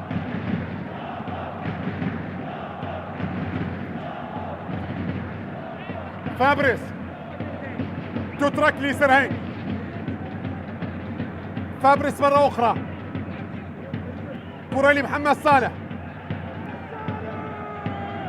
تأخر الهدف كثيرا ولكن من سيظهر؟ من سيظهر؟ أبناء الخابور أو الغزلان أو الغزلان. هنا البشير يتقدم من خلال هذه الكرة لمصلحة النجف. مرة لمحمد قاسم، مرور أول ممتاز، بعد ذلك لميندي، مرر الكرة ولكنها مقطوعة، وقراءة جيدة والتمركز ممتاز من خلال اللقطة الماضية من مدافعي فريق زاخ. علام هاوي لمحمد داود. ميندي، بشير بكرة رأسية ولكنها وصلت لعلي كاظم.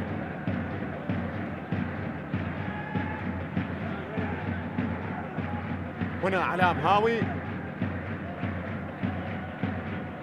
علي كاظم، بينما هنا غورياني، بشير بن محمد غورياني. كرة عالية، لاعب التونسي. كرة في الوسط، موسيس من أمام مندي. سفين منصور، يونس، كرة مقطوعة. محمد قاسم، مرور ممتاز من الأول والثاني. الله الله الله الله، يا ولد يا ولد يا محمد قاسم. تبقى الكرة البشير يحاول ولكن بعد ذلك الكرة مقطوعة من سيبان إلى خارج أرضية الملعب إلى ركلة ركنية. ولكن هذا الولد عامل عمايل في وسط الملعب. محمد قاسم، كرة ملعوبة الآن لحمزة، ابعاد للكرة. محمد جاسم، محمد سدد، كرة اصطدت. تبقى المحاولة لمصلحة النجف الآن، وتبقى الأمور التعادل بدون أهداف، بينما عرضية عالية، ابعاد للكرة. محمد قاسم سدد الكرة ولكنها اصطدت وتحولت إلى خارج أرضية الملعب. بالسلامة لسيبان، بالسلامة لسيبان. رمضان صديق،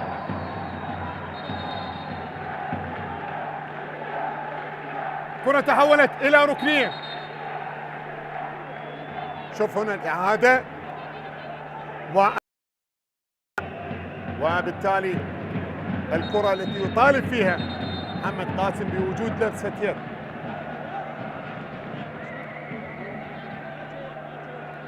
حكم أشار لوجود ركلة ركنية الآن. وقت يمر التعادل بدون أهداف.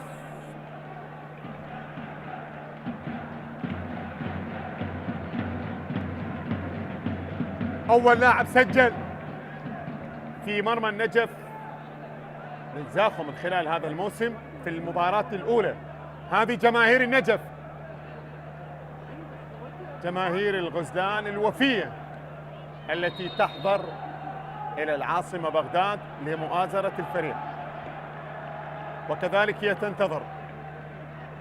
تنتظر انتصار. في المرحلة الأولى سجل غوستافو في مرمى النجف في مباراة 1-1، وسجل للنجف في مرمى زاخو لاعب كريم بن عريف. حمزة عدنان، على التنفيذ الآن.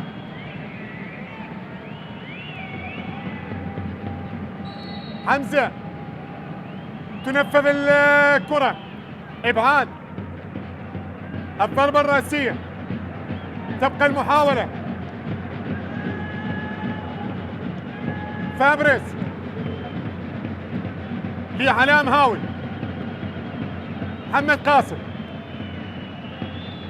كرة لمصلحة النجف، كرة العرضية عالية، إبعاد من علي كاظم، أبعد الكرة، خروج موفق لعلي كاظم. كرة لمحمد قاسم، مقطوعة كرته، وصلت لموسيس، مرور ممتاز. موسيس يحاول، والكرة مقطوعة عن طريق فابريس إلى خارج أرضية الملعب. هذا موسيس،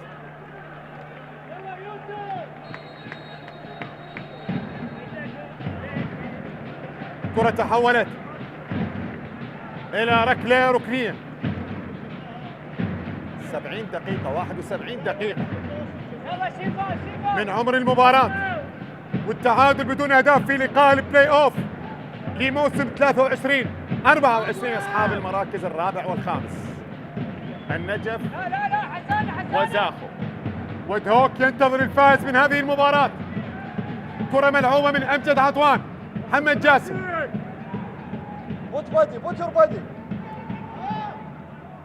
كرة إلى تماس، طالت على فرانك سيدريك. كرة تحولت إلى تماس،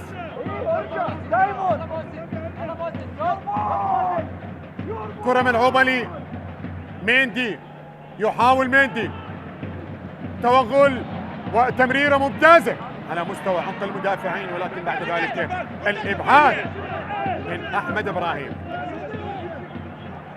أحمد إبراهيم أبعد الكرة الماضية، مدافع نادي زاخو، وتبقى المحاولة. علام هاوي، علاء يحاول لمحمد قاسم، ميندي، محمد قاسم يحاول جهة اليمين، حاول التقدم والمرور، بعد ذلك الكرة من ميندي.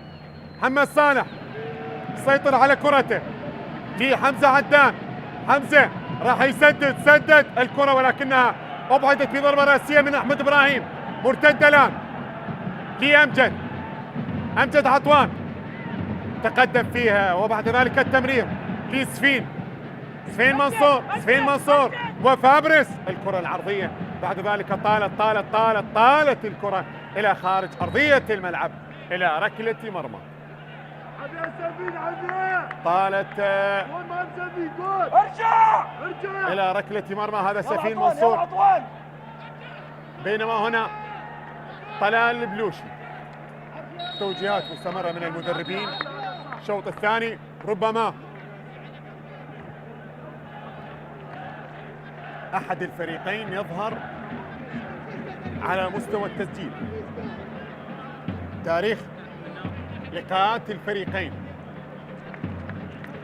طبعا في الدوري 21 لقاء، فاز النجف ب9 لقاءات، وزاخو فاز ب4 لقاءات، والتعادل حضر في 8 لقاءات.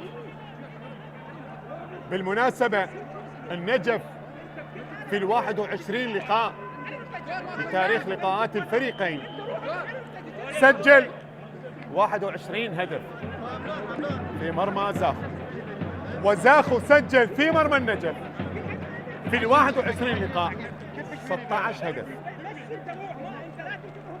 أول لقاء جمع الفريقين في الدوري كان موسم 2002-2003، وفي يومها فاز النجف بهدفين مقابل لا شيء. وبنفس الموسم كان أول انتصار المرحلة الثانية لفريق زاخو على النجف بنفس النتيجة بهدفين مقابل هدف واحد، ولكن أفضلية النجف واضح في تاريخ لقاءات الفريقين بفارق الانتصارات وبفارق 5 انتصارات. هنا علي كاظم حارس المرمى. دقيقة 75 يبقى التعادل بدون أهداف ما بين الفريقين. جماهير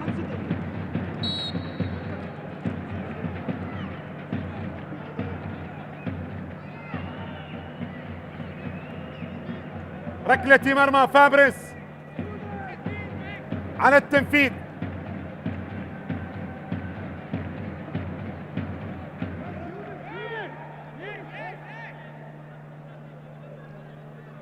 فابريس بكرة عالية، ابعاد بعد ذلك.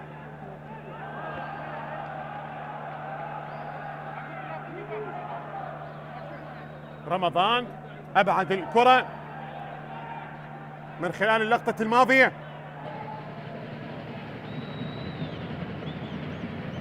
كرة ملعوبة الآن. يوسف مطالبة بخطأ.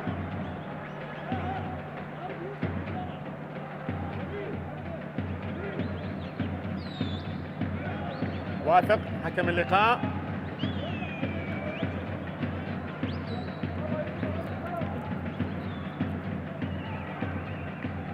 شوف كرة حازم مع يوسف من خلال اللقطة الماضية.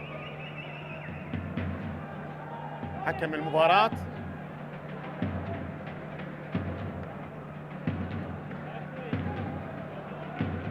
هنا الجماهير التي تنتظر من خلال هذا اللقاء.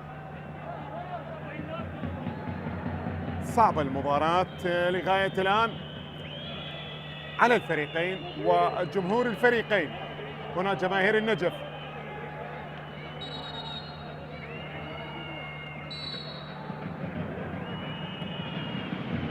حمزة كرة تنفذ، بعد ذلك الإبعاد. محمد صالح بكرة ملعوبة. فابريس، مندي، علام هاوي، محمد قاسم لمحمد داود. مرة أخرى تبقى المحاولة لمصلحة مندي، ترسل للأمام ولكنها وصلت لحارس المرمى.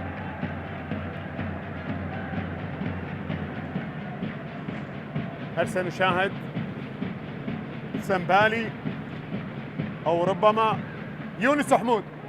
أعتقد الأقرب هو يونس حمود، إذا ما كانت يعني نوايا المدرب عبد الغني شهد بزج لاعب وزيادة الهجمات. أعتقد سيشرك يونس حمود، ولكن إذا ما كان التغيير في وسط الملعب سيشرك سنبالي. كرة لحمزة جهة اليسار. بشير بن محمد لمحمد صالح. مندي، ابعاد بن يوسف. محمد داود لمحمد قاسم، لمحمد داود مع علام هاوي. نقلات، تمرير الكرة جهة اليمين عرضية، ولكن الكرة طالت إلى خارج أرضية الملعب إلى ركلة مرمى. طالت إلى ركلة مرمى. هذا حازم مهاجم فريق النجف، الكل يعلم، هداف الدوري لمهاجم القوة الجوية اللي هو أيمن حسين، المهاجم اللي انتقل للدوري القطري مع الفور، وبالتالي هو الهداف ب 27 هدف. وفي الترتيب الثاني محمود المواس ب 20 هدف لاعب نادي الشرطة. والترتيب الثالث والرابع ابراهيم غازي لاعب نادي الحدود وعلاء الدين الدالي، لكل لاعب 18 هدف. بالمناسبة ابراهيم غازي لاعب نادي الحدود لاعب ممتاز جدا.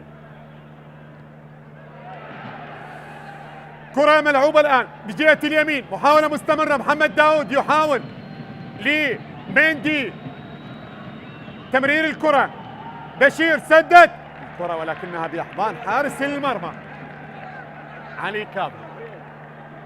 دقيقة 80.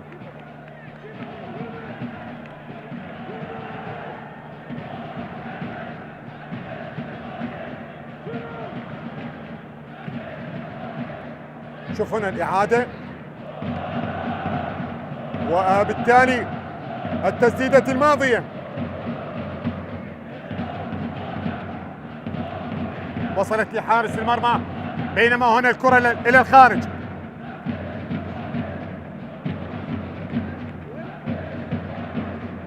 هنا فابريس كابوي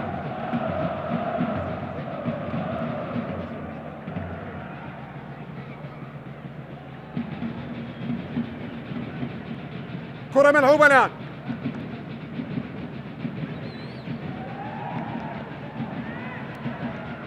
ميندي لفابريس،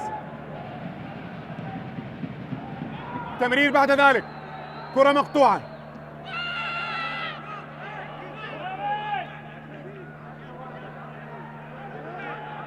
شوف هنا سفين منصور بطاقة صفراء.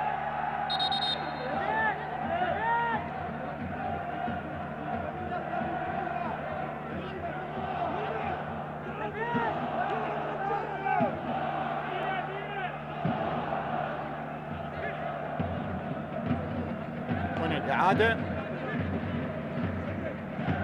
وبالتالي بطاقة الصفراء الرابعة من خلال هذا اللقاء. سفين وفرانك سيدريك، زاخو وفابريس وشبر علي النجف، هذه الأسماء التي تلقت البطاقات الصفراء من خلال هذا اللقاء. أحمد ناظم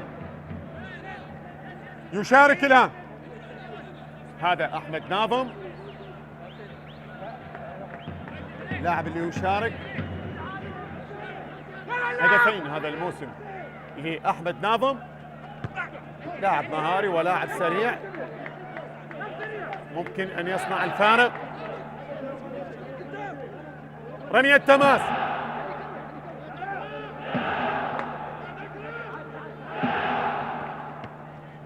فرانك سيدريك حاول التقدم والمرور، كرة مقطوعة بعد ذلك، تبقى المحاولة والصافرة وخطأ لحازم المستوري. ركلة حرة مباشرة من قبل حكم المباراة الصافرة.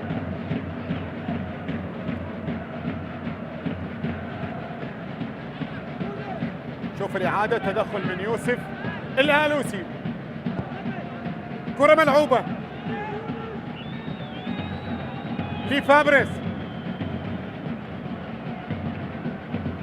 ميندي في وسط الملعب،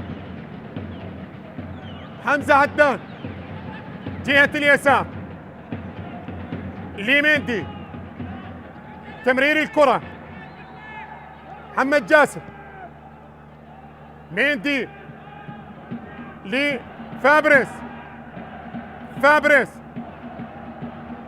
محمد داود، تناقل الكرة بين أعضاء لاعبي نادي النجف، تبقى المحاولة، تمريرة للأمام، البشير بالتمريرة لعلاء، مع البشير لمحمد قاسم، يحاول بعد ذلك لمحمد داود، حلوة هذه لو تكتمل، تبقى المحاولة لحازم والإبعاد من سيبان إلى ركنية، ولكنها حلوة كانت، جميلة كانت، رائعة كانت للاعبي فريق النجف من خلال اللقطة الماضية. ركنية الآن، دقائق الخمسة الأخيرة. شوف هذه بشير بن محمد، بعد ذلك حازم، ولمسة جميلة وتغطية ممتازة من رمضان صديق. سيبان، تبقى المحاولة، حسين منذور، كرة مقطوعة الآن، فابريس لمحمد صالح، لفابريس. محمد صالح مرة أخرى، تمرير الكرة خاطئة من محمد صالح، عادت ووصلت لفابريس. ميندي بنقل الكرة، هجوم للبشير، بشير بن محمد، تغطية ممتازة من حسين منذور من خلال اللقطة الماضية، بعد ذلك ترسل للأمام. محمد صالح، فابريس، أكثر استحواذ على الكرة فريق النجف من خلال الشوط الثاني. محمد قاسم والصافرة، ولدينا خطأ، ركلة حرة مباشرة.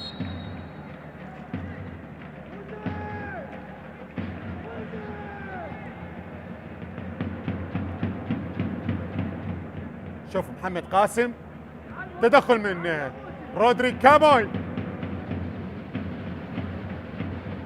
كرة ملعوبة بجهة اليمين. محمد صالح لفابريس، الانتصارات التي كانت ما بين الفريقين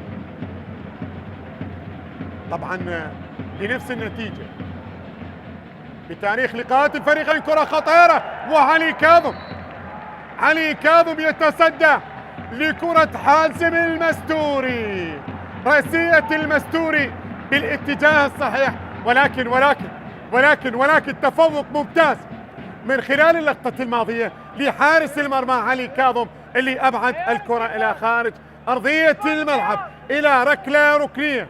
كان قريب النجف من التسجيل لولا تدخل حارس المرمى علي كاظم من خلال اللقطة الماضية، اللي أبعد الكرة إلى ركلة ركنية. تبقى المحاولة للنجف، النجف أفضل كرة والتمريرة، الكرة العرضية. محمد داود ميندي بنقل الكرة لمحمد داود، ولكنها طالت إلى الخارج إلى ركلة مرمى.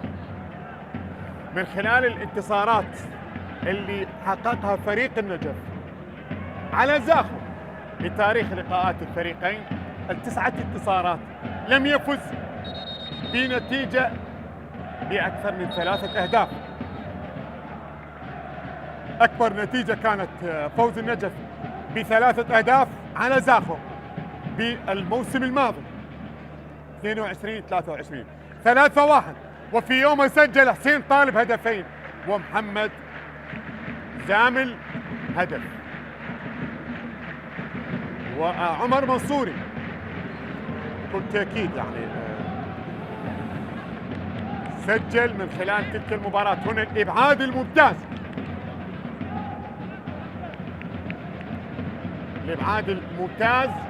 اللي كان من قبل حارس المرمى علي كاظم. انتصار النجف الأكبر اللي كان ب3 أهداف مقابل هدف واحد كان في النجف الأشرف، بينما من خلال ال4 انتصارات التي حققها فريق زاخو على فريق النجف في ال21 لقاء، 4 انتصارات كان الأكبر من بين الانتصارات بموسم 2013-2014 ب3 أهداف مقابل هدفين. في يوم سجل يونس شكور وخالد مشير ومحمد سعد، وفي يوم سجل كرار محمد وسيف جوية لفريق النجف. هذه أكبر الانتصارات التي كانت حاضرة للفريقين.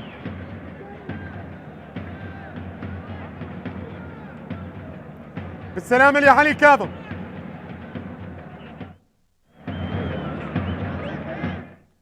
ركلة مرمى الآن،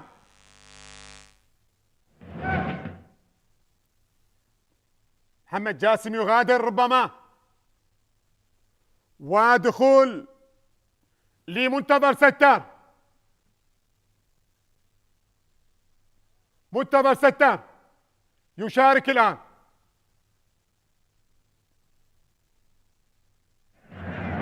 ركلة مرمى الثواني الأخيرة من الوقت الأصلي، وبعدها سنلعب في الوقت المحتسب. بدل عن الضاع. وإذا ما استمر التعادل مباراة ستذهب إلى ركلات الجزاء الترجيحية. محمد قاسم تقدم فيها، مرور وتمريرة ولكنها قصيرة تبقى لمحمد داود، الكرة العرضية العالية ولكنها وصلت لحارس المرمى علي كاظم.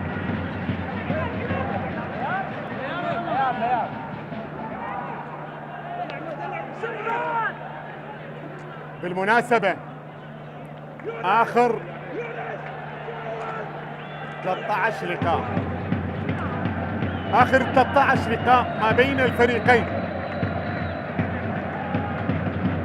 لم يفز زاخو على النجف. كانت هنالك 7 انتصارات لفريق النجف و6 تعادلات كانت حاضرة. آخر 13 لقاء زاخو ما فاز على النجف، واليوم هل سيفعلها زاخو وفي بغداد أو ربما تكون الكلمة للنجف؟ ننتظر، وأعتقد بأنه ركلات الجزاء ستكون هي الفيصل. يعني ذكرت بأنه منذ انطلاقة الشوط الثاني في أول 5 دقائق من زمن الشوط الثاني ذكرت بأنه المباراة أعتقد يعني توقعي كان بأنه المباراة ذاهبة لركلات الجزاء الترجيحية. ركلة مرمى الآن.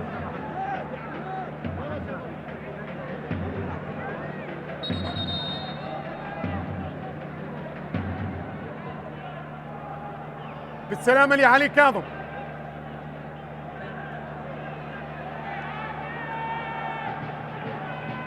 حارس المرمى يشكو من إصابة، وإذا ما ذهبت المباراة إلى ركلات الجزاء هذا طاهر ومحمد زامل، زاخو يحتاج علي كاظم.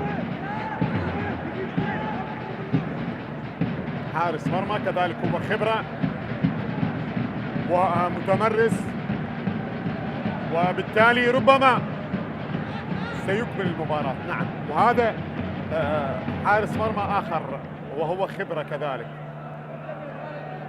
سرهنج، الكلمة ستكون لحراس المرمى ربما من خلال هذا اللقاء. يغادر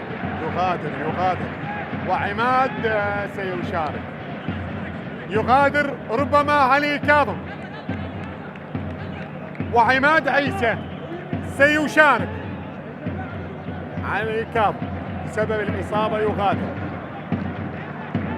فرانك كذلك يغادر. هذا عماد عيسى يشارك الآن.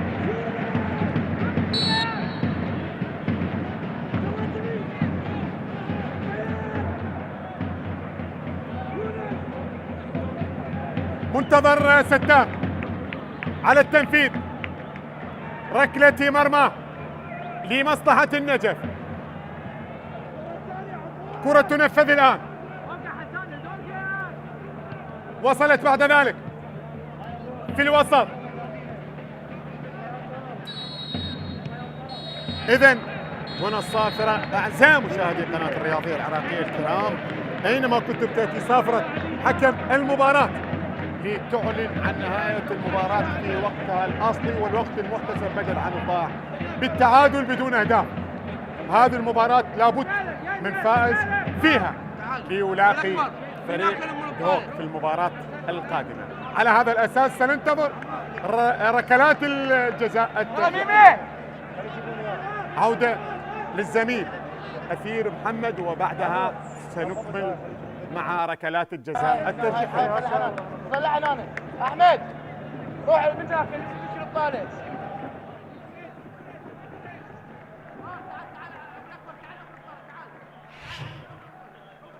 موصول للزميل العزيز علي الشمري نهاية الوقت الأصلي والوقت المضاف بالتعادل السلبي. زاخو والنجف إلى ركلات الجزاء لترشيح أحد الفرق لمواجهة دهوك اليوم الأربعاء إن شاء الله. كباتن الشوط الثاني نوعا ما كان النجف له أفضلية في هذا الشوط. الشوط الأول يمكن تميز سرهنج بجانب النجف، والشوط الثاني علي كاظم تميز من جانب زاخو. فعلا يعني نشوف الشوط الاول مثل ما قلت حضرتك سرهنج كان هو بطل الشوط الاول حقيقه، بالاضافه الى محمد قاسم.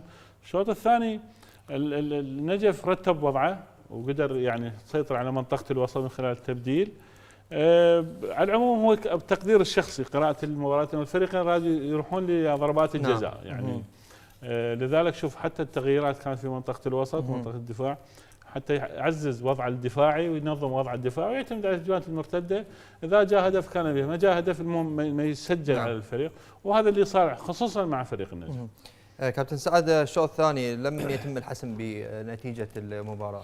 اوكي النجف وصل باكثر من مره، اكثر من نادي زاخو، كانما زاخو شوف اكيد يمكن موسم يعني مجهد، مباراه مكثفه، اكيد يمكن يعني نقول وصلوا لهذا المستوى. يمكن مباراه اليوم جيده اوكي جيده. يمكن شوط زاخو شوط النجف، الحراس كانوا يمكن ابطال المباراه اللي يعني اهداف محققه قدروا من خلال خبرتهم الكبيره وما قدموه في الدوري سرهنج ولا علي كاظم استطاعوا انه يمكن ينقذون المرمى من اكثر من كره خطره. لكن قلت لك دوري طويل، يعني اللاعبين مشكورين. هذا الاداء اليوم يمكن جيد، شاهدنا بعض الاحيان صارت الاخطاء اللي حصلت. وضع النجف رتب وضعه الشوط الثاني، دفاع كان اكثر استقرار، اكثر طيب. يعني حضور في المباراه. حتى التغيير، تدخلات المدربين في شوط احنا يمكن استغربنا على تغيير واحد. اوكي كل التغييرات اوكي كانت. تغيير علي كاظم بعماد عيسى على ركلات الجزاء مباشره. هذا التغيير لإصابة علي كاظم ولا أنه المدربين يفضلون عماد عيسى بركلات الجزاء؟ يعني احتمال عماد أفضل من علي. نعم. لأن شاهدنا يمكن الإصابة، السحب أو الشد أو التمزق في العضلة الخلفية لعلي كاظم. وبعض الأحيان يقول لك أنا أشوف المدربين يستعينون بحراس الاحتياط يكون أفضل من الحارس الأساسي. قبل ما نتحول على الشمال بسؤال سريع، ركلات الجزاء والله صعب التكهن. نعم. يعني تعرف كل حاله بحالتها، صعب نقول فريق افضل من فريق اخر. يبقى دور الحارس مرمى هو اللي يحسم الموضوع تقدير الشخص. كابتن سعد، انا اروح ويا النجف. ويا النجف لان خبره عطفا على لاعبين اللي راح ينفذون خبره سرهنج ايضا. طيب. ما قدموه لو كان علي كاظم موجود يعني كم مباراه. نعم. كان يكون افضليه. طيب. يمكن 50-50. طيب نتحول مرة أخرى إلى الزميل العزيز علي الشمري وركلات الجزاء الفاصل بين زاخو والنجف. إذن مرة أخرى عودة لركلات الجزاء، ركلات الأعصاب بالنسبة لهذه الجماهير ولجماهير كذلك زاخو، الجماهير اللي على المدرجات لكلا الفريقين راح تكون على اعصابها، واللي يتابع المباراة عبر قناة الوطن، قناة الرياضية العراقية، اكيد راح تكون على اعصابها. ولمن ستكون الكلمة؟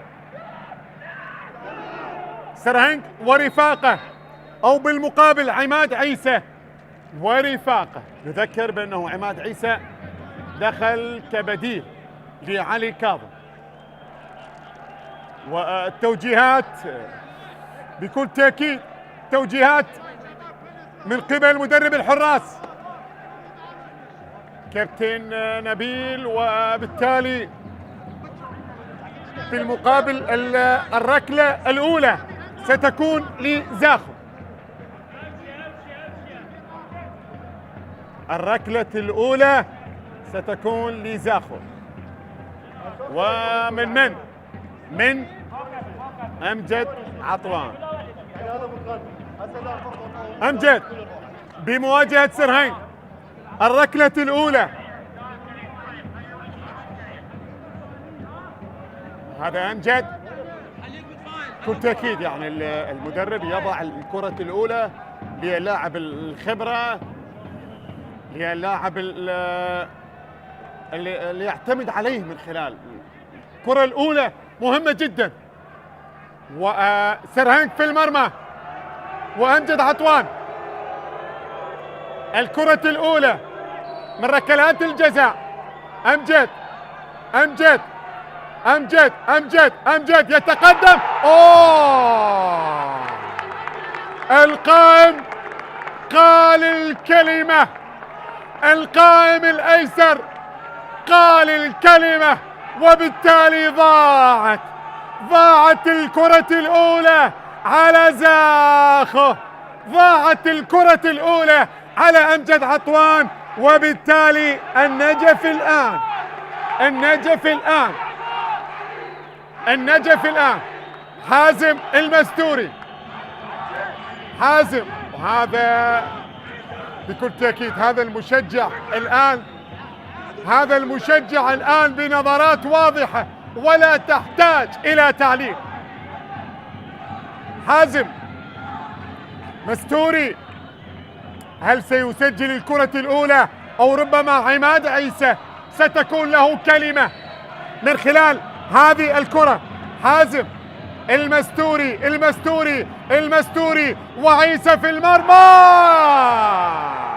المرمى سجل حازم الكرة الأولى، حطها على اليسار وحارس المرمى على اليمين، وبالتالي أول الكرات للنجف سجل من خلالها حازم المستوري. ركلة سجل من خلالها النجف، وركلة ضيع من خلالها زاخو.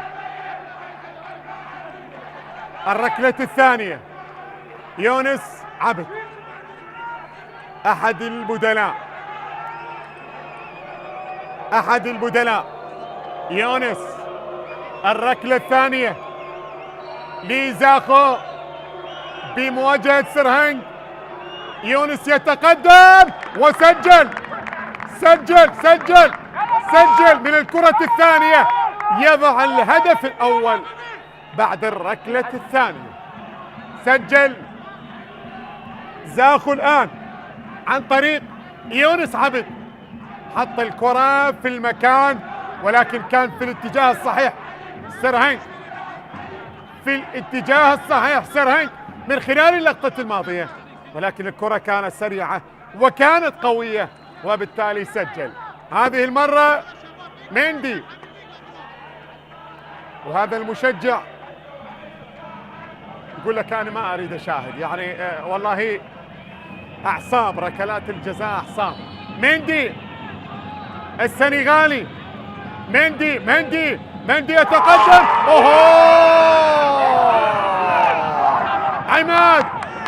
عماد عيسى له الكلمة من خلال اللقطة الماضية،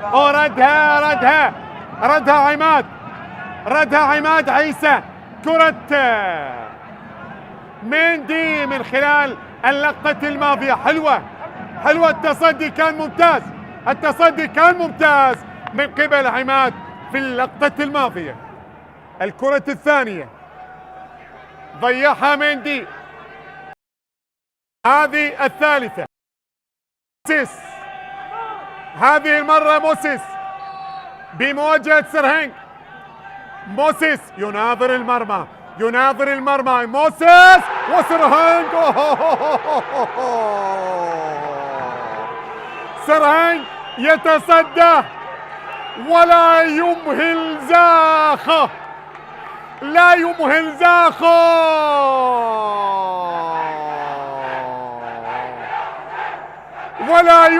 زاخو، وبالتالي يتصدى هذه المرة سرهنج لكرة موسيس. الركلة الثالثة ضاعت. إذا زاخو من 3 ركلات سجل واحدة، وهذه الثالثة للنجف الآن.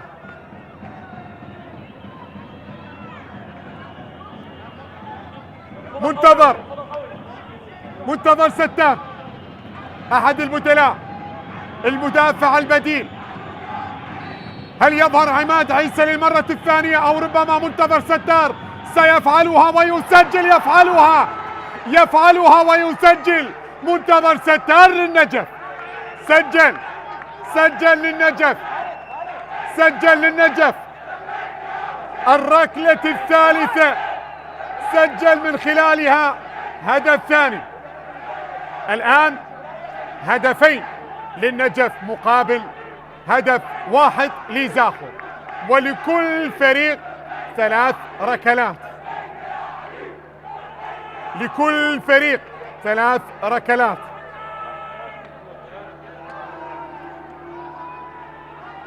هذه المرة بيار زكي أحد البدلاء، بيار يتقدم، سجل بيار على يمين حارس المرمى ورايح لها سرهنج، ولكنها كانت قوية وبالتالي سجل بيار. 4 ركلات لزاخو، سجل من خلالها كرتين. وهذا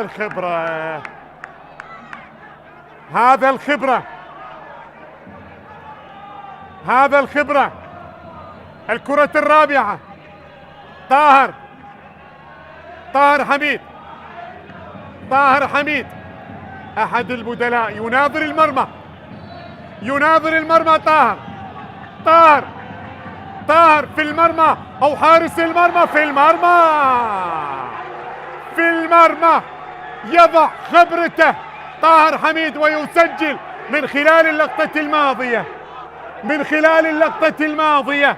اي نعم، سجل طاهر وحط الكرة على يسار حارس المرمى، والحارس على اليمين كان. زاخو هل يضيع أو يسجل؟ يسجل ربما. رودريك كابوي، ونظرات علي كاظم. هل سيفعلها سرهنج وينقل النجف لملاقاة دهوك؟ هل سيفعلها سرهنج، أو ربما ستكون كلمة؟ وننتظر رودريك كابوي سرهنج سجل. ننتظر هذه الركلة الآن زاخو من 5 ركلات ضيع 2، والنجف من 4 ركلات سجل 3. هذه لو سجلها النجف من سيكون؟ محمد داود هل سيسجل ومع النجف لمواجهة صقور الجبال؟ محمد داود هل تكون له كلمة؟ محمد يتقدم، محمد داود للنجف،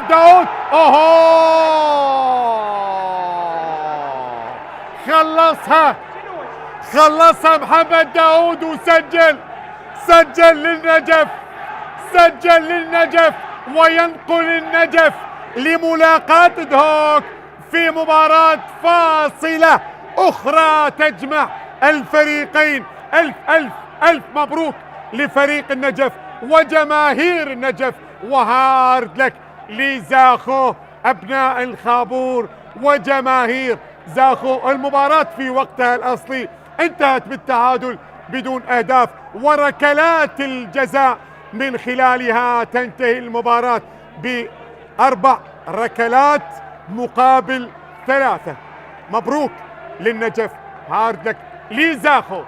كنت معكم معلقا للمباراة علي الشمري، وحتى ألتقيكم في مباريات قادمة. السلام عليكم ورحمة الله وبركاته. عودة للزميل